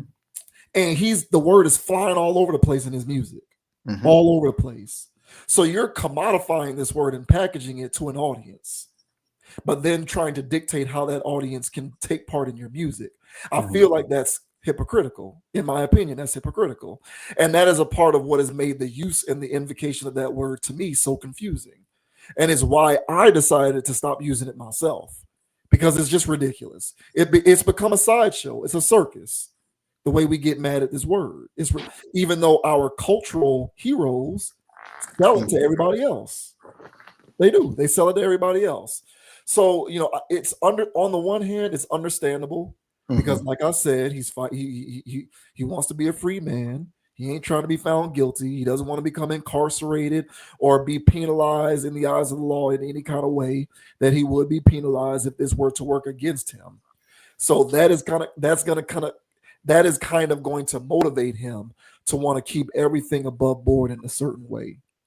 But at the same time, I kind of look at you and I say, bro, you're part of the reason that your lawyer is using this word to me. And I mean, you know, A$AP Rocky, he's no stranger to this. I mean, he's performed at music festival after music festival, Exactly. concert venue after concert venue. Exactly. A lot of these events are attended by people that are majority not people who look like him. Exactly. And he's not editing the word out. He's using it all over the place. Yep. So where is your responsibility in this, A$AP Rocky? Because, you know, he's been at Rolling Loud. He's been at some music festival. So I just looked this up recently. And, you know, he performed at Rolling Loud in the States, which that's standard issue. But then there's also international Rolling Loud editions. So he attended 2024 Rolling Loud in Thailand. I'm going to bet he used the N-word while he was performing. And I'm going to guess that the majority of the people there were not black if he's in Thailand. He also performed at a music festival called MDL Beast Soundstorm, which is an event in Saudi Arabia. Once again, I'm going to guess he wasn't editing himself. And I'm going to guess that the majority of the people in attendance at this thing in Saudi Arabia were not black. He also performed at another music festival called Siget. Siget is spelled Siget. Zyget Festival. I had to look this up because I didn't even know what it was. But Zyget Festival is one of the largest music and cultural festivals in Europe. It is held every August in northern Budapest, according to Wikipedia there. So I'm going to once again guess that while he's performing in Budapest, he is not editing himself, and most of the people there are not black. So people like him need to take inventory on themselves. I believe in this instance he was being a hypocrite, even though I can understand his objection because it's a sensitive time and he does not want to be rid of any freedoms that he might be able to enjoy because of what might happen if he's found guilty. So it's understandable because he wants to maintain a particular kind of image. But at the end of the day, he is largely responsible for this. And the chickens are eventually going to come home to roost with a lot of these rappers who are actively a part of commodifying this word, but then want to, be a part of the chorus of boos who get bent out of shape when the same people that they commodified and packaged the word to decide that they want to actually use the word that you sold to them. So that's pretty much how I see it. I get his objection, but I kind of feel like he needs to take a seat because he is a part of the generation of rappers that are mostly responsible for other people feeling as though they are entitled to the use of that word. I feel that, but to me, just hearing the audio, I don't know if I heard it correctly, but it sounded like he was reading a quote, and he drops the slur in there, but then he closed the quote, but then he proceeded with his question of, so this slur, right, and this slur, using the slur, and I would feel as though, me personally, being more professional, you wouldn't say, okay, so this slur. Right. So that's like if there's a situation where somebody calls somebody a bitch, you know what I'm saying? And then they do the quote and they say, this bitch. And then the follow-up question, so this bitch you're talking about. But I kind of feel, yeah. But I kind of feel like in legal proceedings, you got to do that. Attorneys typically don't take liberties. So like what attorneys are going to do is they are going to just be as uncomfortable and as uncomfortable and as cringe as it may be. The general practice for attorneys is, I'm going to read this as is. Oh, yeah, you can read it as is because it is a follow-up question. Yeah. To take the slur. That's what I'm saying. So after I read this thing where it was a domestic dispute and this guy called this woman a B word. So instead of calling this woman by Mrs. Johnson, you say, so this bitch you're talking about. Why would you ask them, why would you'd want to, why not call him Mr. Adams or Mr. Salsa? Why I got to double down and use the M word? I don't know. I'm mostly, the only thing about that I hear what you're saying, but it's his own attorney. I know, I get it. Yeah. I'm confused. Like it wasn't the other guy. It's your attorney. So no, I get it. Yeah. I don't know. That's what I'm saying. He's one of the best in New York for a reason. And he likes to use the word. And so, hey man, I get it, man. I don't know why his own lawyer would do that. That's what I'm saying. I felt like though that lawyer had a free N-word pass. I'm reading a document as if somebody was like reading something in class or reading something like that, and it's literally a quote, and they can use the slur freely. They would do that, and I think that and that's another thing. It's kind of like. Growing up, and I'm pretty sure we've either talked about it or whatever with Fat Joe or whatever at some point. But I know at some point on this show, I've mentioned that, back in school, man, when we're dealing with the, Hispanic community, and, they felt as though they were down enough to use the N-word freely, even though, typically, by the book, you guys aren't really N-words. So it was definitely understood that they can say it. So, but it was kind of a thing where they can say it and they would say it, but there's something about somebody that feels as though them saying it makes them more valid. They say it more. We covered the same thing when we was talking about J. Cole, when there's there's this Yeah. identity thing that he deals with, but he's got the past to say it, so he says it a little too much. He says it more than the average person. It's like he gets a good itch off of it or whatever. It's a good scratch off that itch. Just because he's saying the N-word so much, it makes you sound more valid, makes you sound more tough. I've seen people that got the N-word pass that use it in every sentence because they got the pass. And it's just like, hey, look, I know you got the pass, all right? But, you're supposed to use it like, it's kind of like salt, Yeah, you can use it to spice up a sentence, but too much of it, it's not edible. And so, you deal with people that get the N-word pass and they just go a little hard wild. I don't blame them, man. You throw that on in a sentence, man, it gets a little spicier. So, so whenever somebody gets the N-word pass, man, I feel as though they can't help themselves, man. They just get a little too excited. And I felt like his lawyer just got a little too excited in that moment. But I hear your point 1,000% though on the commodification of his of him using that. And I was gonna bring that up, bro. Him at music festivals, and that crowd looks like it's a white Christmas out there, bro. You know what I'm saying? Yeah, bro. It's just nothing but white people with their shirts off. You know what I'm saying? White girls on LSD, and they're going insane in the crowd, and they love it. And they're saying, and when he stops and pauses, those people are chanting every word, and they're not missing the beat. I really don't think that he has an objection to the use of the word like that. I only think that he did that because he's on trial. That's it. I believe that it is well within the wheelhouse that A$AP Rocky has white friends who uses the word around him. I think so. Yeah. So the only reason why he's objecting in this case is because he wants to maintain a certain level of elegance with respect to this situation, I guess. That's the only thing that can make sense to me, because I think he's one of these freewheeling people who doesn't care and doesn't take the use of the word seriously like that. He doesn't care. I think I take A$AP for a guy that has white friends that use the N-word, but if it's a white guy he don't know, he might get offended. I take him for that guy because this guy's down, he's cool, so he can use that, man. It's like I know him. But if this is some regular guy and he uses the N-word, and he's gonna be looking at that person sideways, I take A$AP for that kind of guy. But then again, I don't, But with this word where, and that's why I said this is too much science. You hear all this talk? This is too much science.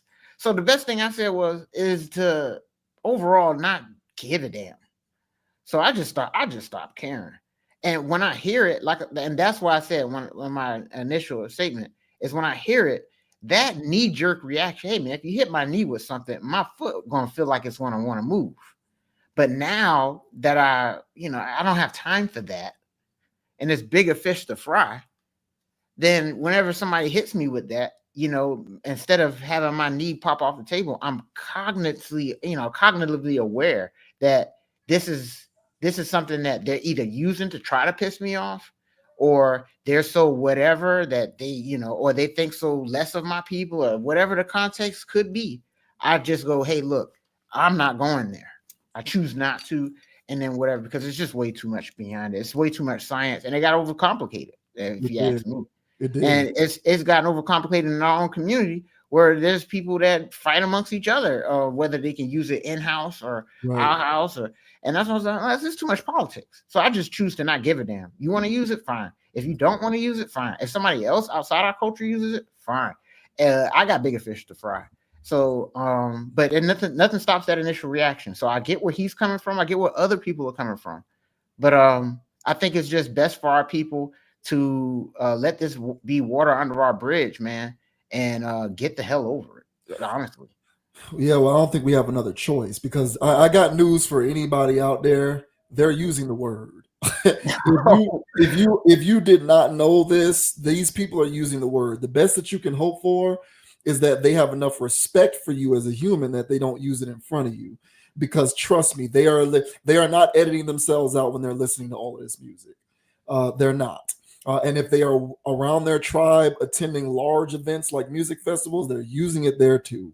So I think people in our community are affronted with the very knowledge that the word is being used by people who aren't from the community. Mm-hmm. And although I understand being offended by that very knowledge, you have to also understand who's responsible for that.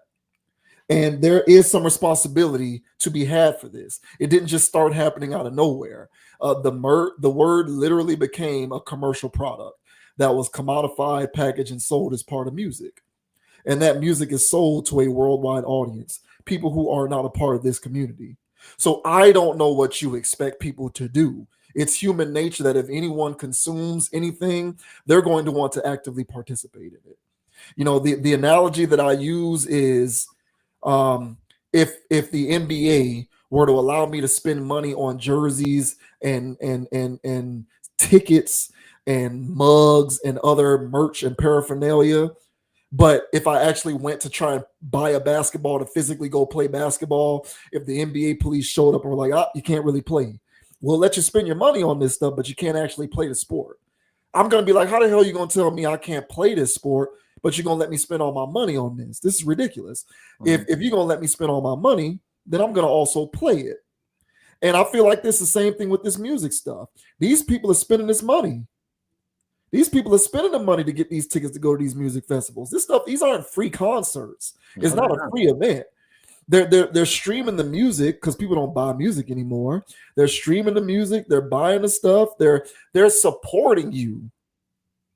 And you're using the word all over the place to a mass audience. But then we're also trying to be like policing how and when the word can be applied and all of this kind of stuff. So I kind of feel like it's become too convoluted. You know, I'm down with all of the people who are old school with it. Like, I don't really like the fact that anybody who's not black uses it. That's more of the school of thought that I'm on, but I know the world for what it is, and I see how things have become. And like you, I no longer get mad anymore. Because I get the genesis of it. I know where it came from. Mm-hmm. So if I have an understanding of where it came from, I can't in good conscience get mad about it. I know why it's happening. So I feel as though he's a part of that, you know, and I witnessed it for, I was in college for a combined, 9 years, you know, 4 years undergrad, 3 years grad school. So I went to college for a total of 7 years. I've seen it, man. White people love them some A$AP Rocky. Trust me. Yeah, they did. And them people who are attending all of these music festivals, they love them some A$AP Rocky, and the majority of them are not black. So we need to pick and choose our level of outrage when it comes to the use of this word, just like we need to pick and choose our level of outrage when it comes to several other subjects that we talk about, particularly here on this channel. But I do think that he was a part of that. So although I am understanding, because no one wants their freedom to be at risk, I also think that if he weren't on trial, he wouldn't have said anything. I also think that he has white friends who say it around him, and he don't be tripping like that. So he's kind of cherry picking when to be offended by the use of that word, which, by the way, was his own words, because the lawyer was reading his own words. So. Yeah, man. So that's what I'm saying. So we'll see what goes on with A$AP, him going against his own lawyer. We'll see if that does him any well. But yeah, man, I would have just pulled him to the side and be like, "Hey, bro, chill on that." Yeah. But maybe this was his way of sparking sympathy to the jury. Hey, I'm being victimized here. You guys are offending me with my own words. Hey, man, I have had an attorney before for a legal matter. They go over everything with you. Mm-hmm. So, you know, I find it hard to believe he didn't know his attorney was going to do this. I find that very hard to believe. I just can't see that. But even if he didn't, there's also, like, you know, pre-trial meetings. You're sitting down with your attorney. You guys are going over everything, because this is a big deal, this trial. Mm-hmm. I don't think his attorney is going to, you know, I don't think there's going to be an oversight in terms of him relaying the message. Hey, I'm going to do this. Are you okay with it? And then at that point, Rocky could have been like, "No, I'm not comfortable with that." My point is, I just find it hard to believe that nobody knew, or that no one was that, you know, it was just total lack of preparedness going in, that this was something that was going to happen. So I kind of feel like it was spur of the moment in that very moment, he decided, I'm not okay with this, and I'm going to say something. That's fair. And I think next time I use something like on the record, whether it's a slur or a derogatory term towards somebody, and I'm actually quoting them, and they say whatever they said, and I was like, wait a second, this cunt you're talking about,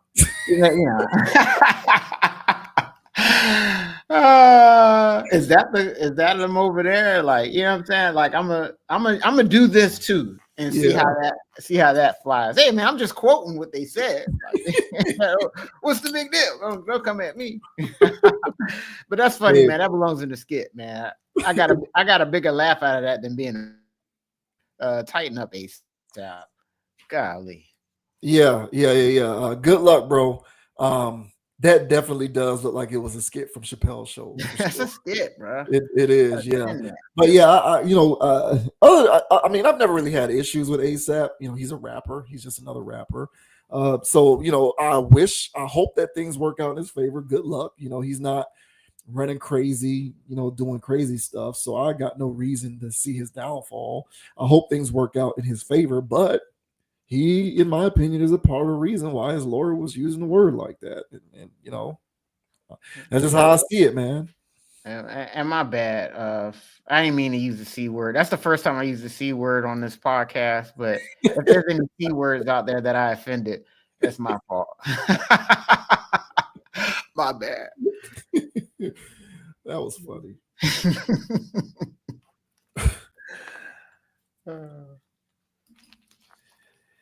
All right, so Drake's pops, Dennis Graham, don't care about the fact that Kendrick Lamar had a big night at the Grammy Awards. I think Kendrick Lamar had a momentous night. I know Not Like Us won like best hip hop song or best rap song or something. I don't really watch award shows, but I do know that he won several Grammys, as you can see there. Excuse me. And Drake's father was asked about how he feels about Kendrick winning all these awards and doing well, largely for music that was created to,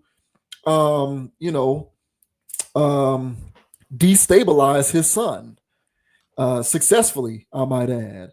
But Drake's dad doesn't care. He ain't thinking about that. He ain't with all of that stuff. So this says Drake's father, Dennis Graham, responds to Kendrick Lamar's Not Like Us Grammy suite. Drake's dad, Dennis Graham, reacted to Kendrick Lamar winning Record of the Year at the Grammy Awards on Sunday night. In a clip circulating on social media, someone asked him about the Recording Academy honoring the diss track aimed at his son. He responds, "I don't care about none of that stuff. That got nothing to do with me. All the best to him. I don't do that BS." Record of the Year wasn't the only award Lamar took home on Sunday night either. For Not Like Us, he also won Song of the Year, Best Rap Song, Best Rap Performance, and Best Music Video. While accepting the Climatic Song of the Year award, he dedicated his win to his hometown of Compton. "My mom and pop out there doing front flips on the couch right now. My son is 6 years old. Go to sleep, it's past your bedtime right now," he said on stage. So here is Dennis Graham. Here's a video clip of Dennis Graham saying that he doesn't care about Kendrick winning these trophies. Gotta ask, what do you think about Kendrick Lamar, Not Like Us, getting Record of the Year? I don't care nothing about that shit. No. That ain't got nothing to do with me. All the best to him, man. Okay, cool. I don't do that bullshit. I feel you, man. I feel you. So there you go. The article continues with his acceptance speech. Lamar also called attention to the victims of the recent wildfires in LA. "I can't give enough thanks, to these places that I rode around since high school. Most importantly, the people and the families out in the Palisades in Altadena." Lamar's Grammy wins come as he prepares to perform as the headlining act at the Super Bowl halftime show next weekend. After that, he'll be embarking on the co-headlining Grand National Tour with SZA. Drake has yet to comment on Kendrick Lamar's wins for Not Like Us, but he's currently wrapped up in a lawsuit with Universal Music Group over the track. The Toronto rapper accuses the company of artificially boosting the success of the song in an effort to devalue his brand amid their contract negotiations. UMG, on the other hand, has already denied the allegations. So, blah, blah, blah, blah, blah. So there you have it. So Drake's dad Don't really care about Kendrick winning, but he says he ain't with the BS and he wishes him all the best. Are you buying what he said there? I feel like, most of that is a bit, I mean, you got to keep it politically correct. You know, he didn't want to be a soundbite, still turned into one. So, I think he tried to be as professional as possible, just trying to say that don't have nothing to do with me. I wish him the best. I mean, I think that's the best way to handle a situation like that. But then I've also saw people spinning this in a situation of, damn, even Drake's own father won't even, step up for his son. But there's no winning in this situation. Kendrick is getting all the W's, walking away with 6 Grammys, including Song of the Year. That's insane, man. So Drake's L's continue to pile up. This is absolutely great. I can't enjoy this enough. After I heard that he won 6, I had to go play the song again. So I had to, I went and played it a couple times.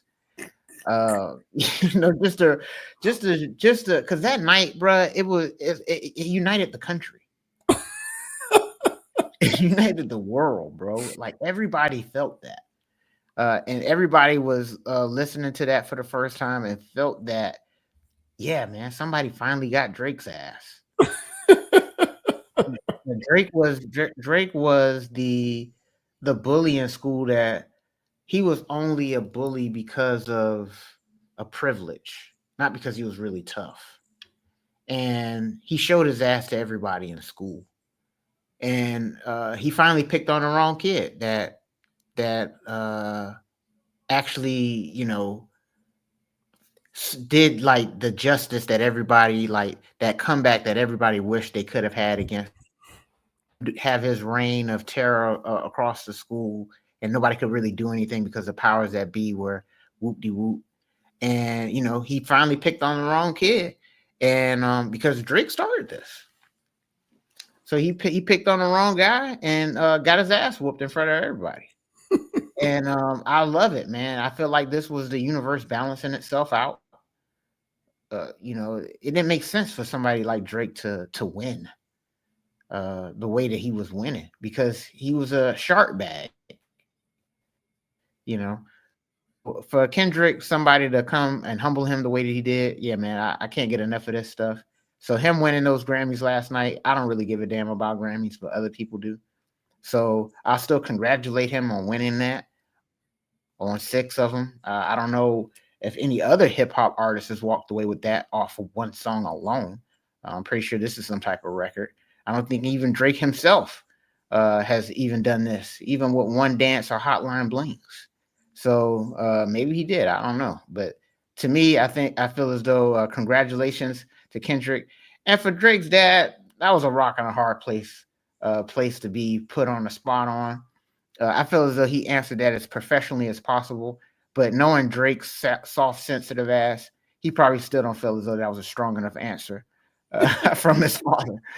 But what are your thoughts, man, on, first of all, just Kendrick winning the 6 Grammys, and then Drake's dad's response, basically saying best of luck and all that? What are your thoughts?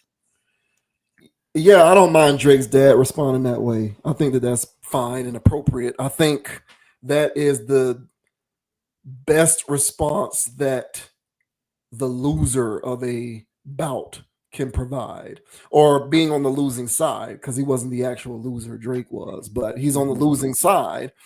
And so that's about as diplomatic as you can be, being on the losing side. It's to just say, I don't got nothing to do with that. Who cares? It is what it is. He didn't discredit Kendrick or attempt to say anything negative or derogatory towards him. So I'm fine with that response. I'm good with it. The way that this thing has transpired to me informs me on how I should feel about my favorite sports teams losing. And here's what I mean. So we see Drake doing this lawsuit stuff, right? Mm-hmm. So what Drake and proponents of Drake are essentially saying is, because I lost, there must have been collusion to have me lose. Because God forbid I can lose. God forbid I would ever lose because I lost to the better person, or because I wasn't good enough, or because the other person is just better, more skilled, more thoughtful than I am, less of a shitty person than me. God forbid I lose because I was supposed to lose. If I lost, it must have been because there were forces conspiring for me to lose, because I would never actually lose fairly. That is the ideology of Drake and Drake's camp. Now, I don't agree with that. I think Drake lost fair and square because Kendrick is better in every way imaginable, both as a person and as an artist. And I think when you're dealing with those kinds of market forces, things are always going to come back to the mean. Furthermore, and we talked about this on previous topics, the music industry has just moved on from Drake as a cash cow. Yep. Like, this happens. 50 Cent and Joe Budden have both mentioned this on their own, on separate other platforms. Like, the music industry is no different than, they do this in professional sports too. They pick a golden boy. They ride the wave for as long as they can. And then when there is another golden boy that they look towards, they figure out a way to slowly wean themselves off of the current golden boy and move on to the next one. Or golden girl, whatever. I don't give a damn. Male, female. They pick their thing, their cash cow, ride it as long as possible, and then they move on to the next cash cow. Drake was the previous cash cow. The music industry is deciding right before our very eyes, it's over. You had long enough. You ate. Your time is over. We're moving on to somebody else. That's it. The run is over. It's as simple as that. Like, you had a good run, bro. It was a good run. You had a good run. It's over. And on top of the fact that your run is over, it happened to coincide with you getting mollywopped by somebody who is a better artist, rapper, musician, and person than you on every level. Agreed. It was a confluence of events that worked against you. Things happen. Move on. Man up. You still got a whole lot of money. You're still going to be able to smash all of the strippers and Instagram models. So just move on and make your ballads and your melodies and call it a day, bro. You still had a victory in your own right. But he doesn't want to do that because he can't accept defeat. Right. So he's going to wallow in self-pity and scream to the mountaintop that there's no way he could have lost legitimately because he is too big to fail in his mind. So the only way that he can lose is if forces conspire for him to lose. And because he believes this, he's going to cry and whine and moan and bitch like a little girl until he gets his way. Now, the reason why I brought up how I approach when my favorite sports teams lose is because this situation shows me how I need to understand that I need to lose with grace. Because for my entire life, whenever my favorite sports teams lost, I couldn't fathom my sports teams losing fairly. They must have lost because of cheating. Because I just refuse to accept that maybe they just lost because the other team was better. I just refuse to accept that. And now as I grow and mature and this situation is illuminating me on how I could perhaps think more balanced about these situations, maybe I need to take a step back, take a little bit of inventory, and perhaps accept, unless otherwise glaringly obvious, maybe my favorite sports team lost because the other team was strictly better. Because Drake lost because the other guy was better. That's true. He lost because the other guy was better. It is what it is. So, the thing about this that is worrisome, the last thing that I'll say, is moving forward, I believe subsequent rap beefs are going to end in legality, which is the lamest thing. Which is the lamest. It's the lamest thing imaginable. That a rap beef is over. We just had this cool exchange where we got cool music to listen to, and because one person is so soft and bitch made, they're going to cry that the reason why they lost is because of collusion. And then not only are they going to cry that they lost because of collusion, they're actually going to get litigious. They're actually going to get litigious and file lawsuits. So lame, bro. So I don't like it.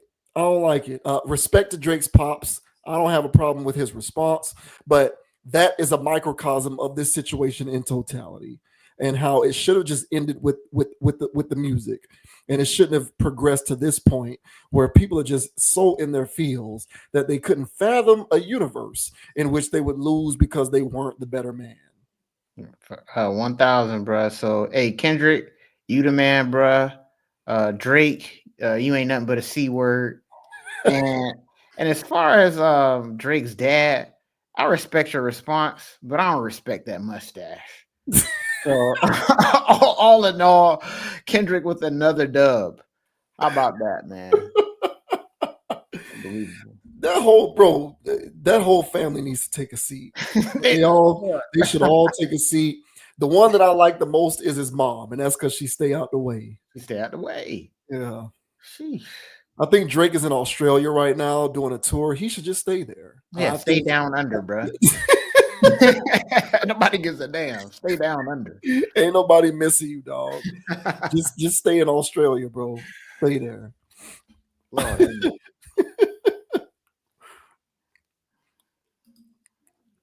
And the sports news heard around the world. Luka Doncic is now a member of the Lakers, Wow. and no one saw this coming. No one saw this coming. The fans didn't see it coming. LeBron didn't see it coming. Luka didn't see it coming. Anthony Davis didn't see it. No one saw this coming. It was a shock to everybody. But now Luka is a member of the Lakers, and Anthony Davis and Max Christie are now playing with Kyrie on the Dallas Mavericks. And, a lot of people are talking about, is it a good fit? Can him and LeBron play together? Will it work? What happened? What made the Mavericks decide to trade him? It's so unprecedented. It doesn't make sense. All of this talk going on with people trying to deduce motive and try to gain clarity on why something that seemingly doesn't make sense happened, despite the fact that it seems as though it doesn't make sense.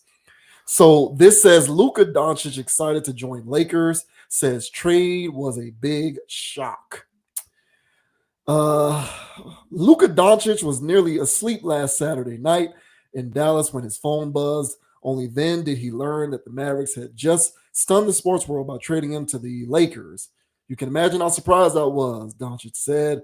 I had to check if it was April 1st. I didn't really believe it. The superstar has begun to recover from that shock after his first 2 days in LA, and he's growing increasingly excited about a new chapter with LeBron James and his famed new team on the West Coast. And while his past and future teammates say Doncic has never lacked motivation to be great, he now has all the fuel he'll ever need after the Mavericks inherently question his talent and determination by making the seismic trade. It was a big shock. Dallas was home, so it was really hard moments for me. But now I get to play in the greatest club in the world, and I'm excited for this new journey. I would say I always take the high road. I had my amazing moments in Dallas with all my teammates, coaches, and most importantly, the fans. They always supported me, and it was an amazing journey. The Lakers formally welcomed Doncic on Tuesday, less than 3 days after they traded Anthony Davis and Max Christie in a 3-team deal for the Slovenian scorer who won his first scoring title last season before leading the Mavs to the NBA Finals. Doncic is a 5-time All-NBA selection and a 5-time All-Star. Stars of Doncic's age and accomplishments are almost never traded in any sport, and particularly not in such an abrupt manner. But when Dallas decided to move on from its 25-year-old centerpiece, the Lakers eagerly gave up Davis, one of basketball's best big men, to make it happen. Doncic is still processing the upheaval, but he already is seeing the limitless upside of a career in Los Angeles that will begin alongside James 40, the top scorer in NBA history. Honestly, it was hard at first. That first day was really hard. It felt like these last 48 hours was 1 month. Emotionally, it was really hard, but today was much better. This is the Lakers. It's one of the best clubs in history, so I'm excited to be here. Had Doncic stayed in Dallas, he was eligible for a 5-year, $345 million Supermax deal from the Mavericks. Now he's not eligible for such a contract. Whoa. When asked if he or his representatives had indicated to the Mavericks that he wouldn't sign a Supermax extension to remain with Dallas, Doncic was emphatic that he hadn't. Absolutely not. Lakers general manager Rob Pelinka didn't hide his glee at landing Doncic when they met with the media at the Lakers training complex on Tuesday. In his typically florid style of discourse, Pelinka said Doncic's arrival would bring basketball joy to the world. I think I think Luka joining forces with the Los Angeles Lakers is a seismic event in NBA history.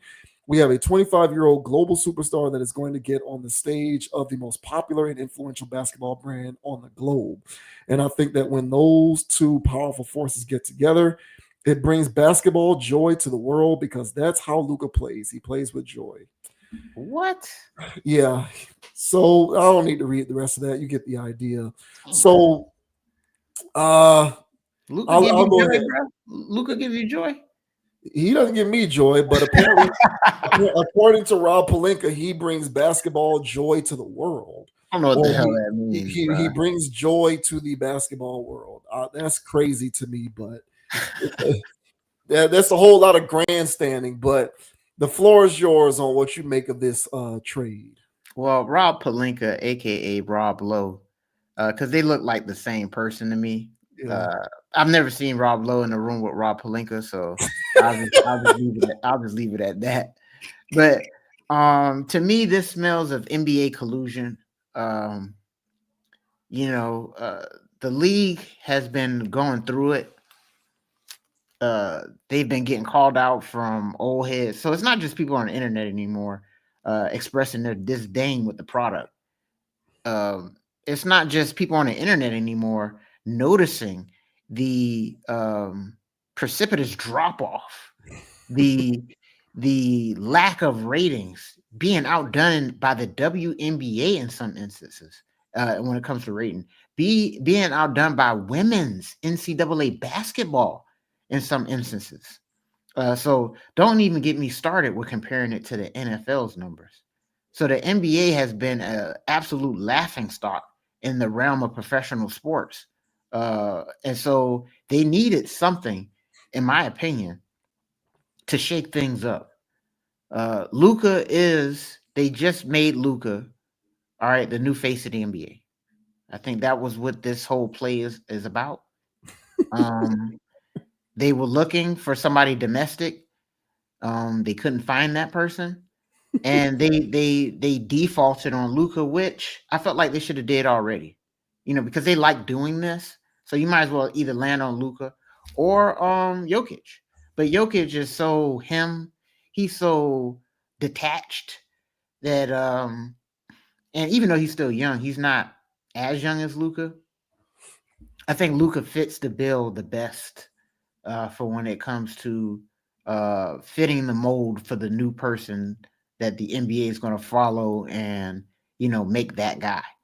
Well, he certainly fits it better than Jokic for sure. 100%. And so yeah, I think that this was more NBA collusion, and now I'm 1000% aware that the storied franchise, the LA Lakers, is one of its collusion teams. I've always felt the Celtics was one of its collusion teams as well.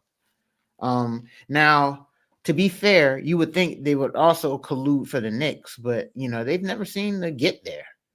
But the Lakers, however, seem to always find themselves in these situations. So when it came to acquiring Kareem, when they acquired him, when it came to acquiring Shaq, when they acquired him, yeah, they got Kobe, even though he was drafted to the Hornets, but it was a draft day trade, so they did that.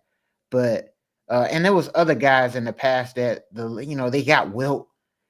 It's some stuff that the Lakers does, and then for what it's worth, they got LeBron. And so it's something about the Lakers franchise where it's deeper than just the organization making the right plays. I think it's something about that market. It's something going on there in that organization that lands them these people. I really don't understand. Yeah, Luka is an embodiment of the new NBA where he whines and complains. He doesn't play defense, and he's all about stats. Now, granted, Luka will hit a cold-blooded shot on your ass. So he ain't no duck when it comes to basketball. And yeah, he moves 2 miles an hour, but he's still gonna blow right past you. So I'm not I'm not besmirching his offensive talents, but he does show. There's plenty of compilations out there showing him not playing any defense. There's plenty of compilations out there showing him crying to the referees. So he does display some stuff that you wouldn't want to see if I was trying to make this guy my Supermax franchise player. But even with that being said, I wouldn't, and even as talented as Anthony Davis is, and me trying to win now, and it's a better fit for blah, blah, blah, all that stuff, rigmarole, I wouldn't trade this cash cow. Me personally, if I was Dallas, with all of this stuff mounting up, people can say whatever they want to say, unless Luka was really expressing about leaving. This wouldn't make sense to me if I was the Dallas Mavericks. Now, I get that Anthony Davis's has been under LeBron's thumb since being in LA, even though Anthony Davis is the reason they won that bubble championship, not LeBron. And anytime that the Lakers were actually competitive in the playoffs or any important situation, it was because of Anthony Davis. So Anthony Davis has been carrying LeBron in LA. So when him going to Dallas, I do think that is a good fit. But at the same time, I wouldn't have done that if I was Dallas. I would rather keep this cash cow who can mess around and get me to the finals like he did last year, and find pieces that can help get me over the top with this generational baller. He's already a Hall of Famer. So I don't know what that would have been outside of NBA collusion. Last little thing I'll say is that also with the NBA collusion, it was collusion to get him in Dallas in the first place, in my opinion.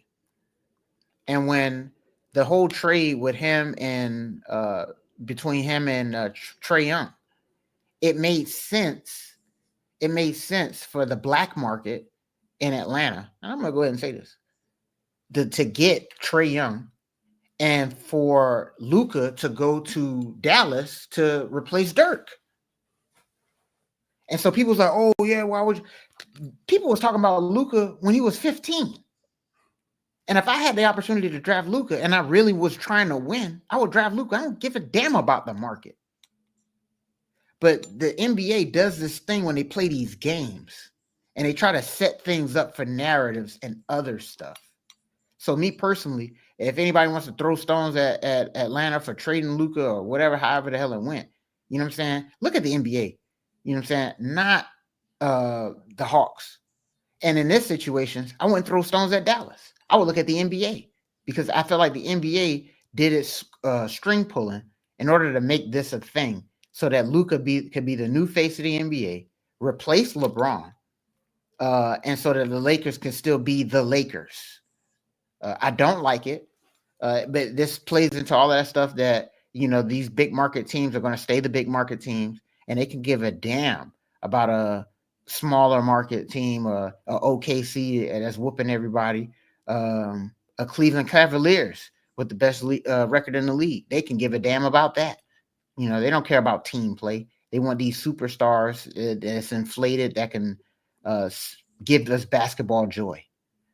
So what are your thoughts, man, on Luka Doncic getting traded from Dallas to the Lakers?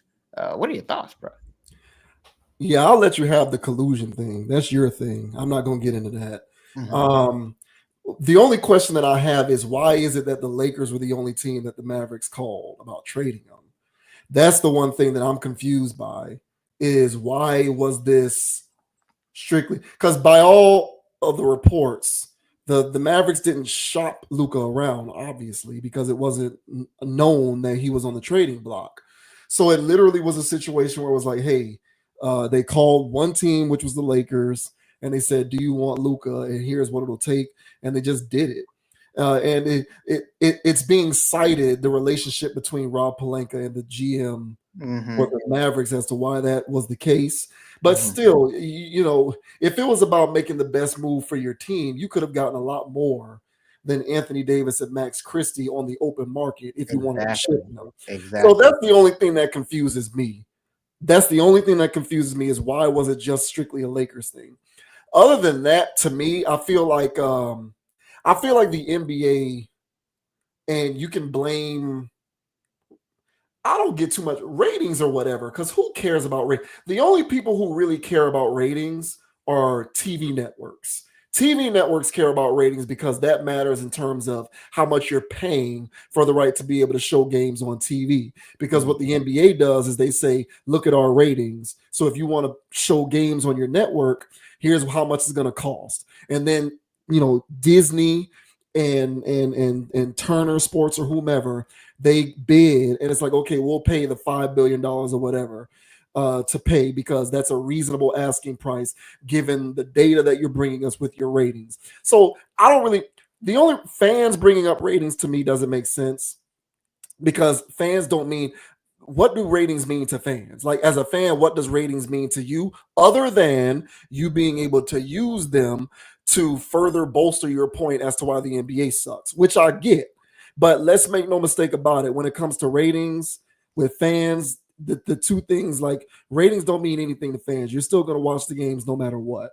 So ratings don't mean anything other than to partners, media partners, and TV networks.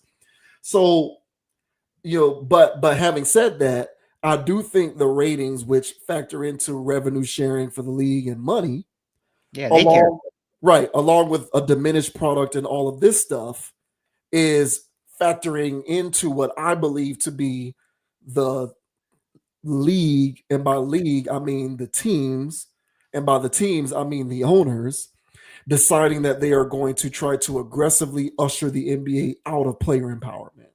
I think the NBA, not the NBA, I think the owners are tired of player empowerment. They're over it. They're tired of guys demanding trades. They're tired of guys deprioritizing the regular season. They're tired of guys not playing in games when they otherwise could on account of load management. They're tired of it all. They're tired of being faced with the idea that they have to pay a guy $350 million who regularly gets hurt and misses chunks of games in the season. That is not a return on my investment.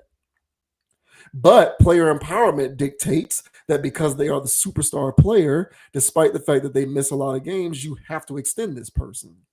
You have to pay them 350, 270, 200 million. Zion Williamson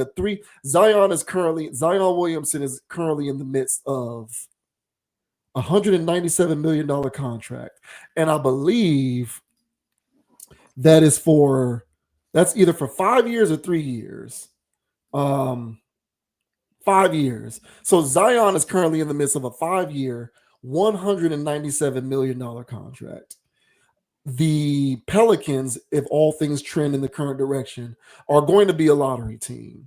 So you're telling me I have to pay a guy 5 years, $197 million to be a lottery team? That math doesn't math to me. And the only reason why there is a culture of paying guys that kind of money, despite their lack of reliability, is because the NBA as an organization has been complicit with an overcorrection of player empowerment, which dictates players deserve things that they otherwise have not earned simply because of who they are and the fact that they're superstars. So I'm not trying to discredit what you're saying with collusion. I'm just trying to say I'm not going to go there because I don't know. I think that you can connect some dots that make sense, and that's fine. You're a pretty smart guy, so you can connect some dots that do sound pretty sensible. But I'm looking at the league and I'm saying, I'd be tired of this if I own one of these teams. Like, I'm over people like Jimmy Butler. I'm over this. You're making $50 million right now. And you deprioritize the regular season. You don't play hard in the games. Because of you being our best player and not playing hard in the games, we're now a play-in team when we could have been a 3, 4, 5 seed, had home court advantage in the first round or the second round. But you're our best player and you deprioritize the regular season because you think you can just turn it on the playoffs and get to the finals. And then we lose and you get hurt. And after all of that, you demand to be extended? And I'm supposed to agree to that because you're superstar Jimmy? I think these teams are tired of this. Just like when we talk about celebrities and you talk about how corporations are done paying celebrities, I think these NBA owners are slowly but surely getting sick of this player stuff. They're getting tired of it. What is the work? Luka has only played, how many games has Luka played this year? And I'm not trying to bang on Luka because I'm not a Luka hater. At least But 25, maybe. yeah, I know he's missed a bunch of games because of his calf injury. Mm-hmm. How many games has played this year? Look at me using AI after I just complained about Look at I you. just complained about AI. Look at me using AI.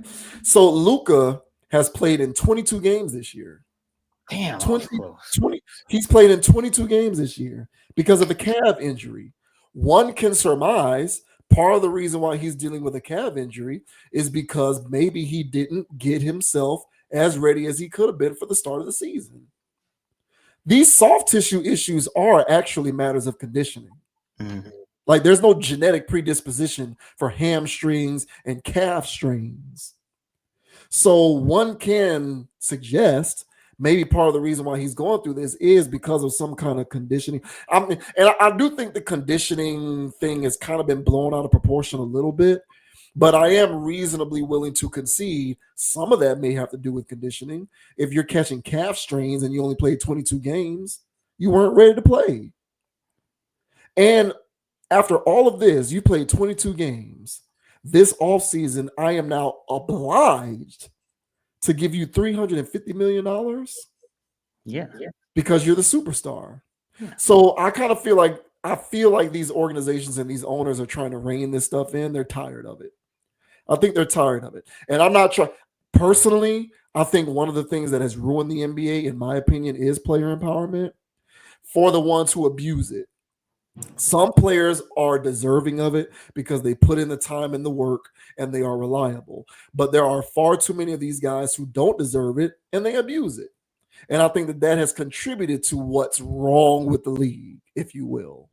So I'm not the biggest fan of player empowerment personally.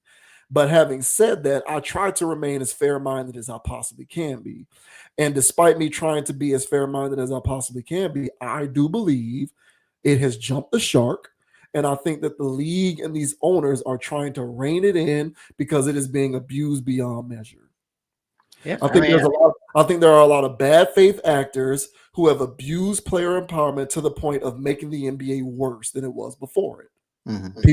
People like Zion and Ja Morant and Joel Embiid. And to a lesser extent, James Harden, because James Harden's gotten better, but James Harden didn't do himself any favors demanding trades every team he went to. Yeah. Talking about get me out of here, get me out of there. What is this? But you still want a max deal. So I think that if corporations are tired of paying celebrities, I believe owners are tired of supermaxing these guys based solely on the merit of them being stars. And if they foresee you potentially being a problem, even if you are generational like Luka is, they'll just trade your ass. They'll trade your ass. I think this is symbolic of them trying to bring some of that stuff back. And we can have a different conversation or a debate about the merits of player empowerment, but I think anything, if taken too far, can be a bad thing. I mean, I feel you, bro. Like, let's say we do play that angle where they were tired of Luka's stuff. It's not because I don't know his stuff. No, I'm just saying, like, what we do know, the injury history and right. and the effort and the defense stuff Right. and all of that, and then the price tag that's going to come along with that. Let's just say that. That's what I'm saying. Let's have that be a given. I would still resign his ass. I still, and I'm not just some guy that goes for the money. I would literally go. This is, especially in today's NBA. Hey, listen, man, you gotta do what you gotta do. But I would do it. If he Jimmy Butlers me and only plays, in 60% of the games just so he can qualify for Adam Silver stuff or whatever that percentage was, I'll take that. But then give me playoff Luka. Give me that. But Luka don't play no defense. Give me that still. And the way I construct my team is that we'll still win a lot of games without his ass in the lineup. The way that I would construct the team. And that's how I would do it. I would just win with Luka. This guy's cash. I wouldn't trade cash for Anthony Davis. Like maybe they're trying to come back to the mean. hey, Maybe they're trying, because I hear what you're saying, and that has been the conventional wisdom up to this point. Maybe they are really trying to put their foot down and say no more. Maybe. And I get it, and this is no knock on AD, because I would love to have AD on the Heat. So this is no knock on AD, because I think that it is a good fit. The way that roster is constructed, he fits in nicely there. So if they go far, that wasn't because I was poo-pooing that part of the trade. My thing is that I think it's a two-pronged thing with Luka. You gonna sell tickets, you gonna sell jerseys, you gonna be on TV, and you gonna win games, and you can mess around and win the finals, all by having Luka. And you give up some of that stuff when you'll get somebody that's talented like AD, that fits like AD. But at this point, you're really just banking on just winning the championship, which that was part of the algorithm by having Luka in the first place. But you get all these other benefits of having him. So that's the part of it that, to me, it doesn't make sense. I would pay the Supermax for that. I would pay the Supermax for a Hall of Famer. I would. Oh, he's only playing 55% of the games. Give me him anyway. You know, it's just what it is. So that's the part about this that didn't make sense to me either. The part that you mentioned where it was just the conversation between Rob Pelinka. These two men just turned the NBA upside down. Why? You know, it's a little weird. So to me, the whole situation didn't make sense. I don't have any evidence of collusion, but I've seen the NBA do narrative stuff before. This feels NBA narrative-ish. So collusion is my best word. But I'm going to just sit around and I'm going to continue to watch this. But I don't like this. I don't like this. I still think Luka's a baller. I still think he needs to tighten up on defense. I still think he needs to give more effort. I think Luka's a baller, and I wouldn't mind seeing Luka leading conversations on First Take and all that stuff instead of LeBron. We definitely agree. We definitely agree on that. Yeah, so I'm not mad. I'm not mad at that. You know, if them picking him, but I feel like this whole trade, this whole little situation was the crown being passed from LeBron to Luka as face of the NBA, new generation, our new Hall of Famer that we're gonna work around as a league. So he just needs to get on that LeBron juice. You know what I'm saying? That new Balco, allegedly. So that you won't have soft tissue injuries no more, Luka. So yeah, man, get on the plan. I don't know how these organizations handle these guys. See, that's the thing. So much of this is speculative because I don't know how they communicate with these people. I know that if I'm running a franchise, if I'm running an organization, I am going to respectfully have an honest heart-to-heart conversation, man to man, with my best player. And I'm going to say, here's what I think in terms of these are the terms under which we would be comfortable giving you a Supermax deal. How do you feel about that? Like, let's come to an understanding, because I'm not averse to giving you the money, but I want to feel as though I am getting a return on my investment.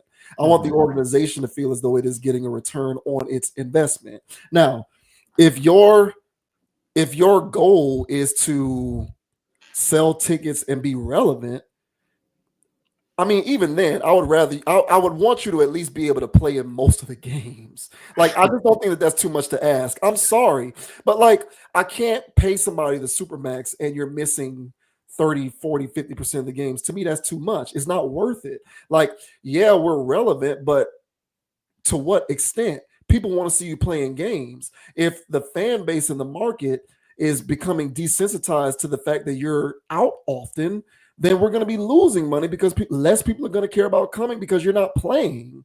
So I feel like there's a circular logic here. But overall, for me, I'm just, and that's the thing. I envision, how would I do this if I'm a GM, I'm a president? Like I'm sitting these guys down and I'm having a heart-to-heart, man-to-man, calm, sensible conversation. You want 350 mil? I don't mind giving it to you, but can we meet in the middle on some of these terms? Yes or no?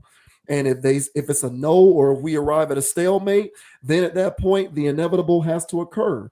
But something tells me that a lot of times there's a lot of miscommunication and there's a lot of acrimony on the man. Like I think organizations and management get petty, and then the player gets petty, and then the communication breaks down, and next thing you know, people are demanding trades and mad, and the guys good and going into free agency and all of that kind of stuff. And so oftentimes when these kind of things play out, I'm wondering how much honest heart-to-heart conversation took place before it got here.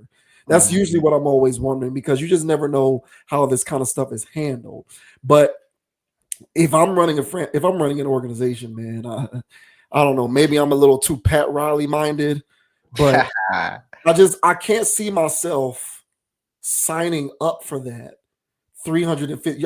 I can't see myself signing up for $70 million a year, and my $70 million a year investment is missing 30% of gains. I just can't see myself doing that personally. So let's say that. So I'll give you these numbers, and you just tell me that. So if you know that Luka is only going to play in 70% of the games, are you super maxing him? You have the rights. Would you trade him? Would you trade Luka? I wouldn't. I would try to negotiate with him if I knew that if I knew best case scenario, I'm getting 70% of the games. I would negotiate. Okay, I'll extend you, but the supermax is not going to happen. So maybe you can get the 200 mil, the 210 mil, 230 mil, but the 350 million. Yeah, that's all he's taking. It's take him or leave him. You can't negotiate with this. Then I'm trading him. Damn. But I'm not gonna do what the Mavericks did. I'm gonna put him on the market and I'm gonna get the best deal available. And I'm gonna break a team's back. Yeah, I'm not going to trade him to the Lakers for Max Christie. And if I trade him to the Lakers, I'm getting everybody. That's what I'm saying. You're giving me Davis, you're giving me Reeves, you're giving me Christie, you're giving me Hachimura, you're giving me everybody. You're giving me your next 5 first-round draft picks. Correct. Yes, and pick swaps. Like I'm not just doing Reeves, and so I hear you on that for sure. But you're asking me, am I married to the idea of keeping him just because no, I'm not. I am not. I'm trading him. So the only reason why I would trade him is to break another team's back. Yeah. And then I would have so much investments. I done took your whole new up and rising coming guys. I got draft picks galore in the future. You know what I'm saying? Cash compensations, maybe. Yeah. You don't trade somebody like this for just Anthony Davis and Max Christie. Correct. You don't do that. Yeah. And so that's the part about this that stinks to me. Yeah. I feel that. I do. I feel that. Why did they only call the Lakers, and why was that all the Lakers had to give up? I do hear you on that, but I look at the landscape. I think the impetus for this was Luka being perceived by the Mavericks as not a good enough investment, and I think that dovetails into a larger conversation around how some players in the NBA abuse the luxuries that have been afforded to them through this player empowerment is becoming a bit of an overused expression, but for lack of a better way to describe it, they've abused it. Some of them, a lot of them have abused it, and I, as a fan, I'm tired of it. So I know if I'm running a team, I'm definitely going to be tired of it. If I'm a fan, I'm tired of it. I agree, man. So, hey, this one I really would like the people's insight on this one, man. How do y'all feel about this trade, man? Me personally, it caught me off guard. I did not believe the news. Like, I had to keep vetting because I thought this was like some type of sick rumor. But yeah, it actually happened. So, what are y'all thoughts about this? And would you trade Luka for just Anthony Davis, Max Christie, and one first round draft pick? Yeah. I wouldn't trade that. Me personally. The pick didn't even come from the Lakers. The pick came from where did the pick come from? Detroit. The pick came from the third team involved. So yeah, the pick didn't even come from the Lakers. So Lakers didn't give that. I'm pretty sure that that's correct, but I could be wrong on that. Unbelievable, man. Hey, let me know down in the comment section, man. Me personally, I'm either re-signing him or getting an overhaul where a team has to recover for that for the next 5 years. Yeah. Now I will say this: if the choice is supermax him or trade him for not nearly as much, then I'm going to supermax him. If you're giving me no other option, but I either supermax him or I am only going to get a couple of these pieces, then I'll just bite the bullet and supermax him. Exactly. But if I can help it, I'm not supermaxing nobody if I determine that they are not worth that investment. I don't give a damn who it is. I'm sorry. That's fair. That's fair. That's fair. I think a lot of people would agree with that. Yeah. So, but I don't know how many people agree besides Lakers fans with this trade. Yeah. Like I know the Dallas people are upside down, and I don't blame them. If I was a Dallas fan, I'd be happy about AD, but I'd be like, that's it. Yeah. You know, crazy. Yeah. Oh, shouts out to Luka, man. I do hope that Luka. I do hope that Luka, that this kind of strikes a match and he says, okay, well, forget that. Now I'm going to get in the best shape ever. And I'm going to average 40 a game and I'm going to beat the Mavericks every time we play. Because that's just going to be entertaining to watch as a fan. Agreed. Agreed. Even if it does mean the wins for the Lakers. I want to see Beast Mode AD after this. That's what I want. Yeah. I want to see that for a change. Yeah. Okay, and for our last topic of the evening, an individual who is not quite a friend of the channel, but we have discussed him previously on the channel. Son of Michael Jordan, Marcus Jordan, is in a bit of legal hot water. He has been arrested in the state of Florida, of course, for DUI and cocaine possession. Damn. So, man, and we talked about Marcus Jordan and his weird faux pas celebrity relationship with the slore of all slores, Larsa Pippen. Unbelievable. And what that means in terms of what people can take away from that. And now we have a situation of Marcus Jordan once again being down bad, this time in the legal sense. So unfortunate news here. But this says Marcus Jordan arrested in Florida on cocaine DUI charges. Marcus Jordan has been arrested in Florida. Online jail records from Orange County reveal that Jordan, whose father is retired NBA megastar Michael Jordan, was arrested by the Maitland Police Department and booked on Tuesday, February 4th. Initially listed charges include resisting officer without violence with a listed bond of $500, DUI, property damage, or personal injury with a listed bond of $1,000, and possession of cocaine with a listed bond of $2,500. So y'all can do the math on how much it cost for him to bond himself out. Additional information was not immediately provided. TMZ was first to report the news. The founder of the Orlando-based Trophy Room Boutique has largely made headlines in recent years in connection with developments of the dating variety, namely his relationship with Larsa Pippen, ex-wife to Scottie Pippen. Just under a year ago, claims circulated that the two had split, though they were spotted together amid Valentine's Day hoopla mere days later. Whatever potential reconciliation was afoot at the time, however, appeared to be short-lived. By March, the two had again reportedly called it quits, only to once more be the subject of reunion chatter the following month. That summer, Jordan affirmed his singledom and shot down rumors that he and model Gabrielle Wright were dating. As for news of Jordan's arrest on Tuesday, Complex has reached out to a rep for the Maitland Police Department for comment. This story may be updated. So that's what we know for now. DUI, damage to property, resisting arrest non-violently, and cocaine possession for Mr. Marcus Jordan, son of Michael Jordan. What are your thoughts on Mr. Jordan here? Once again, being down bad. Unfortunate, man. I think our last Marcus Jordan video was him candidly, snorting, having a casual snort.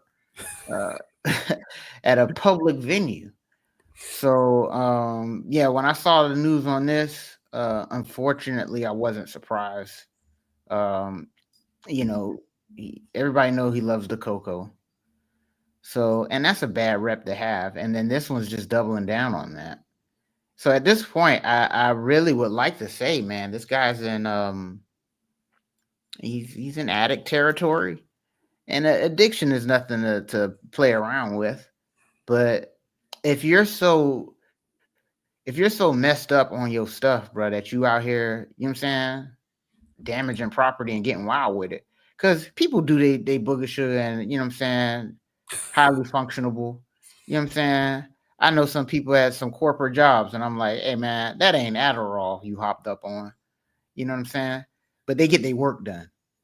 And if you're to the point to where, you know, it's taking you out like that and you out here sloppy on it, yeah, bro, you need, I mean, first of all, if you're on it, you need help. But if you're getting sloppy on it, bro, you need some help, man. So, you know, again, like you mentioned, bro, down bad. You know, just yeah, he's just a story, man. Of I think that's what you called him before. What do you call him? Damn, what do you call that kid? That's not welfare kid. That's the complete opposite.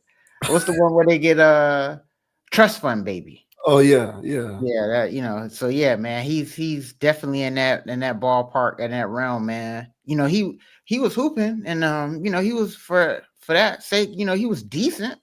You know, he was a decent college basketball player. So, you know, he tried to make something of himself, and they say he's the owner or something, so he's doing things. But, you know, at the same time, man, you're looking crazy out here, bro. So, yeah, man, just get some help out here, Marcus. He had to be on that sugar if he was out there, you know what I'm saying, going down on Larsa Pippen, because you know you know what I'm saying, you know he was boxing that. Oh, for sure. So if you down there munching, you know what I'm saying, that what do you call that? A sperm bank. You on some, yeah, bro, you on some different time. So get well, Marcus. I don't like seeing you in this state. I saw you when you was playing at UCF, bro. I was cheering for you, man. I cheered for you even before all of this wild stuff. And honestly, man, I do want you to get better, bro. So this, to me, this is wild stuff, and I hope he gets better, man. But what are your thoughts, man, on Marcus Jordan out here down bad once again? This time for cocaine. What are your thoughts, bro? Yeah, sad and unfortunate. Don't have too much to add to what you said there.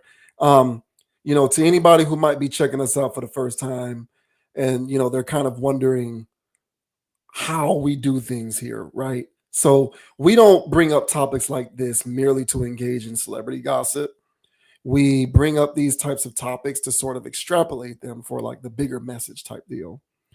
And so we bring up people like this, you know, when these types of situations happen, to kind of sort of explain the big picture valuation on what's going on. And it gives me no pleasure really to see Marcus Jordan down bad. But I really do feel like this gives us an opportunity to understand the value of good judgment. I brought that up before as kind of a common thread of mine. You know, the more I see situations like this, the more I've come to believe that good judgment isn't like an innate trait. It's not something everybody can do. Like everybody has access to their five senses. Everybody can touch, see, feel, hear, taste, right? Everybody can do that. Unless you've just, you know, wrecked your body, you know, or you were born with some kind of, you know, condition or something like this. Like these things are all innate, right? The, you know, movement, walking, you know, these things are all innate. I used to think that decision making was an innate trait. Now I'm starting to believe that decision making is a skill that has to be developed over time. I don't think everybody is born with the same capacity for good decision making. And I also don't think that everyone develops their good decision making habits in the same way and at the same rate. And I think behaviorally, unless it is a skill that you develop, one can be underdeveloped when it comes to their decision making. And I think that decision making tendency manifests itself in many ways. We talked about Zion Williamson. Mm-hmm. I believe, in my opinion, I believe Zion Williamson is an undisciplined human being. I believe part of the reason why his career has not reached the crescendo that many would have thought that it should, given his potential, is because he thus far has not figured out how to get out of his own way and make better decisions. He hasn't figured out how to make better decisions with what he puts in his body. He hasn't figured out how to make better decisions with maintaining peace with his personal life. He hasn't figured out how to make better decisions when it comes to the women that he talks to. These are all skills that I once thought were just natural in people. I thought it was a natural thing. Everyone knows how to make good decisions when it comes to women. Everybody knows how to make good decisions when it comes to food. Everybody knows how to make good decisions when it comes to exercise and professionalism. No, clearly they don't. As I've gotten older, I have learned decision making is a skill, and it is a skill that has to be developed over time. And if it is not developed adequately, you can become atrophied when it comes to your development of making good decisions. And I kind of feel like Marcus Jordan is a grown person who is atrophied when it comes to making good decisions. Now, that's not to blame him. That is to use him as an example of the consequences of making poor decisions. Now, all bets are, if we want to say that he's in this predicament because he's going through challenges with substance abuse, that's all well and good. It's fair. Once again, I'm not here to negatively judge him per se. However, I would also say if one wants to make that claim, if one wants to go that route and use that as an argument on his behalf, I would also say his decision to become, intertwined with substance abuse problems was also a result of him making poor decisions. Mm-hmm. So either way, it boils back to decisions that he made that led him to this point. Because look at his brother. His brother be chilling. We don't hear nothing about his brother. Mm-hmm. So it ain't genetic. It ain't a predisposition. It's a thing with him personally, where he just so happened to be atrophied when it comes to his judgment. And I think people who don't develop that are more likely than not to go down the path of challenges with substance abuse, picking the wrong women or the wrong men, associating themselves with the wrong people, making bad, ill-advised business decisions. Not to say that he did any of that. I'm just saying that there are a myriad of ways in which poor judgment manifests itself. So I wish him all the luck in the world, and I hope the best for him, because I don't like to see people implode and self-destruct in this manner, especially people from the community who are financially free. At least, people from our community owe it to themselves to maximize their freedoms as much as possible, especially when there are so many of us who are not free and unfortunately will never have the opportunity to become free. So to see those amongst us who are free put that at risk and jeopardize it on the grounds of maintaining poor judgment in their own lives is unfortunate. But I do think that this gives me another instance in which I am informed that judgment and good decision making are in fact skills that need to be developed. And it's not just this innate thing that everybody comes out the womb able to do, clearly. Because if it were, there'd be a hell of a lot more people doing the straight and narrow and not doing this kind of stuff, especially when the world is their oyster and they have all the opportunities in the world at their fingertips. Yeah, I mean, I agree with that, man. And and mine is more or less on the addiction front. It's just one of those things, man. I know addiction, like you can't say, oh, hey, well, yeah, if you're gonna do drugs, man, it's like alcohol is a drug. It is. It 100% is. Right. Yeah. So if you do it responsibly is my whole thing. Because some people won't do it anyway. It's Friday night. They just got paid. you know what I'm saying? It's so and so's birthday. They're gonna do a line. All right, well, just do one line, bro, or just take one bump. You know, don't go crazy with it because you know how you get when you go crazy on it. But that's where the judgment part of it comes in for me. Mm-hmm. Is there are people who can drink, Mm-hmm. and then there are alcoholics, Mm-hmm. and there's a difference. Mm-hmm. I can go out, have a few drinks, be responsible, not be consumed by it. Correct. I'm not going to end up blacked out. I'm not going to end up in a compromised position. Correct. And even if I am in a somewhat compromised position, I'm going to handle that accordingly. I'm going to get a ride. I'm going to get Uber ride sharing. I'm going to make sure that things are handled responsibly, despite my irresponsible decision in this particular moment. Agreed. But the skill of judgment is what enables me to do that. Agreed. And there's people who don't have the skill, so they're just flying by the seat of their pants. And it's like they don't have the control over it that they need to have because that judgment skill hasn't clicked in that enables them to know, okay, only one bump. Yeah. But if I do more bumps, here's my contingency. Right. Yeah, I mean, I agree, bro. So, get well, Marcus, and by the way, we're not condoning the bump taking or line taking here on a conscious approach, man. But some people going to go out and do a line any damn way. You know what I'm saying? So while y'all out there doing it, man, just be responsible with your life. I understand that there's other things going on. And like how JV Wynn said, man, it impairs, that stuff impairs decision making. So does alcohol. All that stuff, all those substances impair judgment making. So it's just, hey, man, just be safe out there. And for the people that's addicted, man, most people that's got an addiction, they don't want to be on it. So, hopefully this is a wake up call for Marcus. But this mugshot looks like he doesn't give a damn. looks like he's got a line waiting on him when he gets to the crib, man. So I wish him the best, man. Stay away from those super thoughts. And yeah, man, get off the powder, bro. There's people out here that want to see you win, man.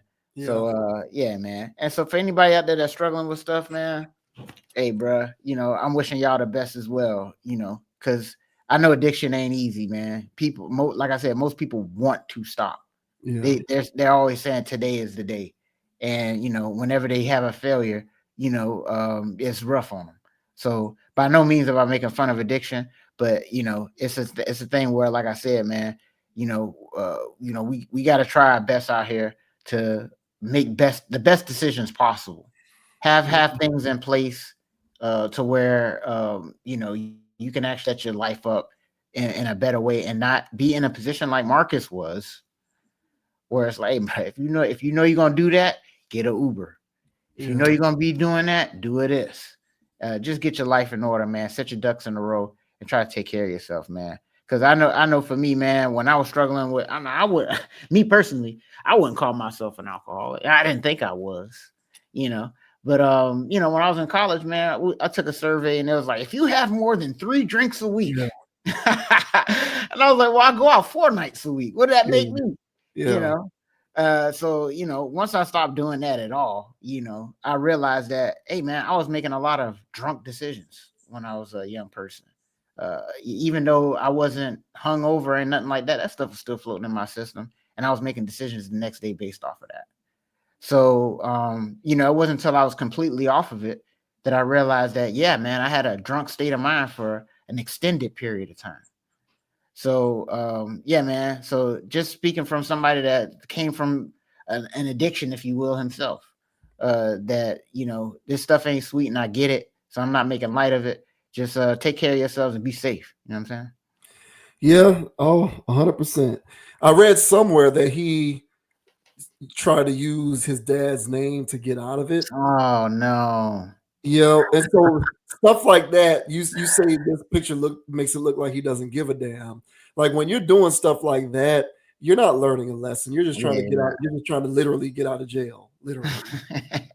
So I really do. I think that it's unfortunate, man. People, the wrong choices and people running themselves into the ground as a result. I hope the best for the guy. I really do. I'm still going to talk bad about him if he's makes a decision to get with another megathot, because Right. I just don't condone that on this side. I just don't. I'm sorry, but I just don't. It's a Addiction teachable moment, but I still condone it. I don't condone it nonetheless. So that aside, though, I hope he figures it out, man, because it is tough. It is difficult. It does appear to be what he is experiencing, and hopefully he can come up out of it, man, because it ain't easy. But yeah, making good choices. It sounds simple enough, but it really is a skill. That's what I believe at this point. I believe it's a skill. Hey, agreed, bro. Get well, Marcus, man. This is wild stuff, bro. Get well, bro. Yeah. Yes, sir. And with that out of the way, we are going to go ahead and close things out for this week. JV Wins Dogon SS, another fantastic edition of the Conscious Approach channel on YouTube in the books. Check us out on Instagram at Conapproach, CONAPPROACH. I'm also on Instagram at JV Wins, JVWINS. Check us out on Spotify, Apple Podcasts, and on Amazon Podcasts. We are now available any and everywhere you'd like to get your podcast fixed. So if you can't check out the YouTube video, you're on the go, you're in the car, you're working out at the gym, whatever you're doing, and whenever you're in your zone when you like to listen to stuff, give us a listen, man. We do fly stuff over here. So good luck to everybody out there, man. If you're going through stuff, it's a rough road, but it's also a road that is conquerable. Trust me, we all have the capacity to get over. So just stick with it, man, and we'll get there, bro. We'll get there together. And watch more of this channel. It'll help you through. Trust me. 1,000. Yeah. But as I always like to say at the conclusion of every pod, man, don't be a group thinker. Think for yourself. Have a mind of your own. And until next time, salute. We'll catch you on the flip side. Yeah. And name is Dogon SS. You can find me on Instagram at Dogon_SS, on YouTube, DraftKings, all right, MySpace. What else they got out there? Hell, any damn application, bro. Dogon_SS, you're gonna find me out there. Go ahead and hit the subscribe, follow, whatever it is in there. And as I say on every podcast, all right, don't be too high, don't be too low. Keep it calm, keep it chill, keep it player. And don't let anybody get you off your pivot. So until the next time, my peoples, more rings than Robert Ory. We'll catch y'all in the next episode. That is right, people. Hit that like button, hit that subscribe button, leave a comment. Let us know what you think about our videos. We certainly appreciate the engagement, and we appreciate you for appreciating our content. We do this all for the love. So until next time, until next video, we'll see you later. Peace. Peace. Man, go Canes, man. You thought I was gonna stop? Go Canes. Yeah.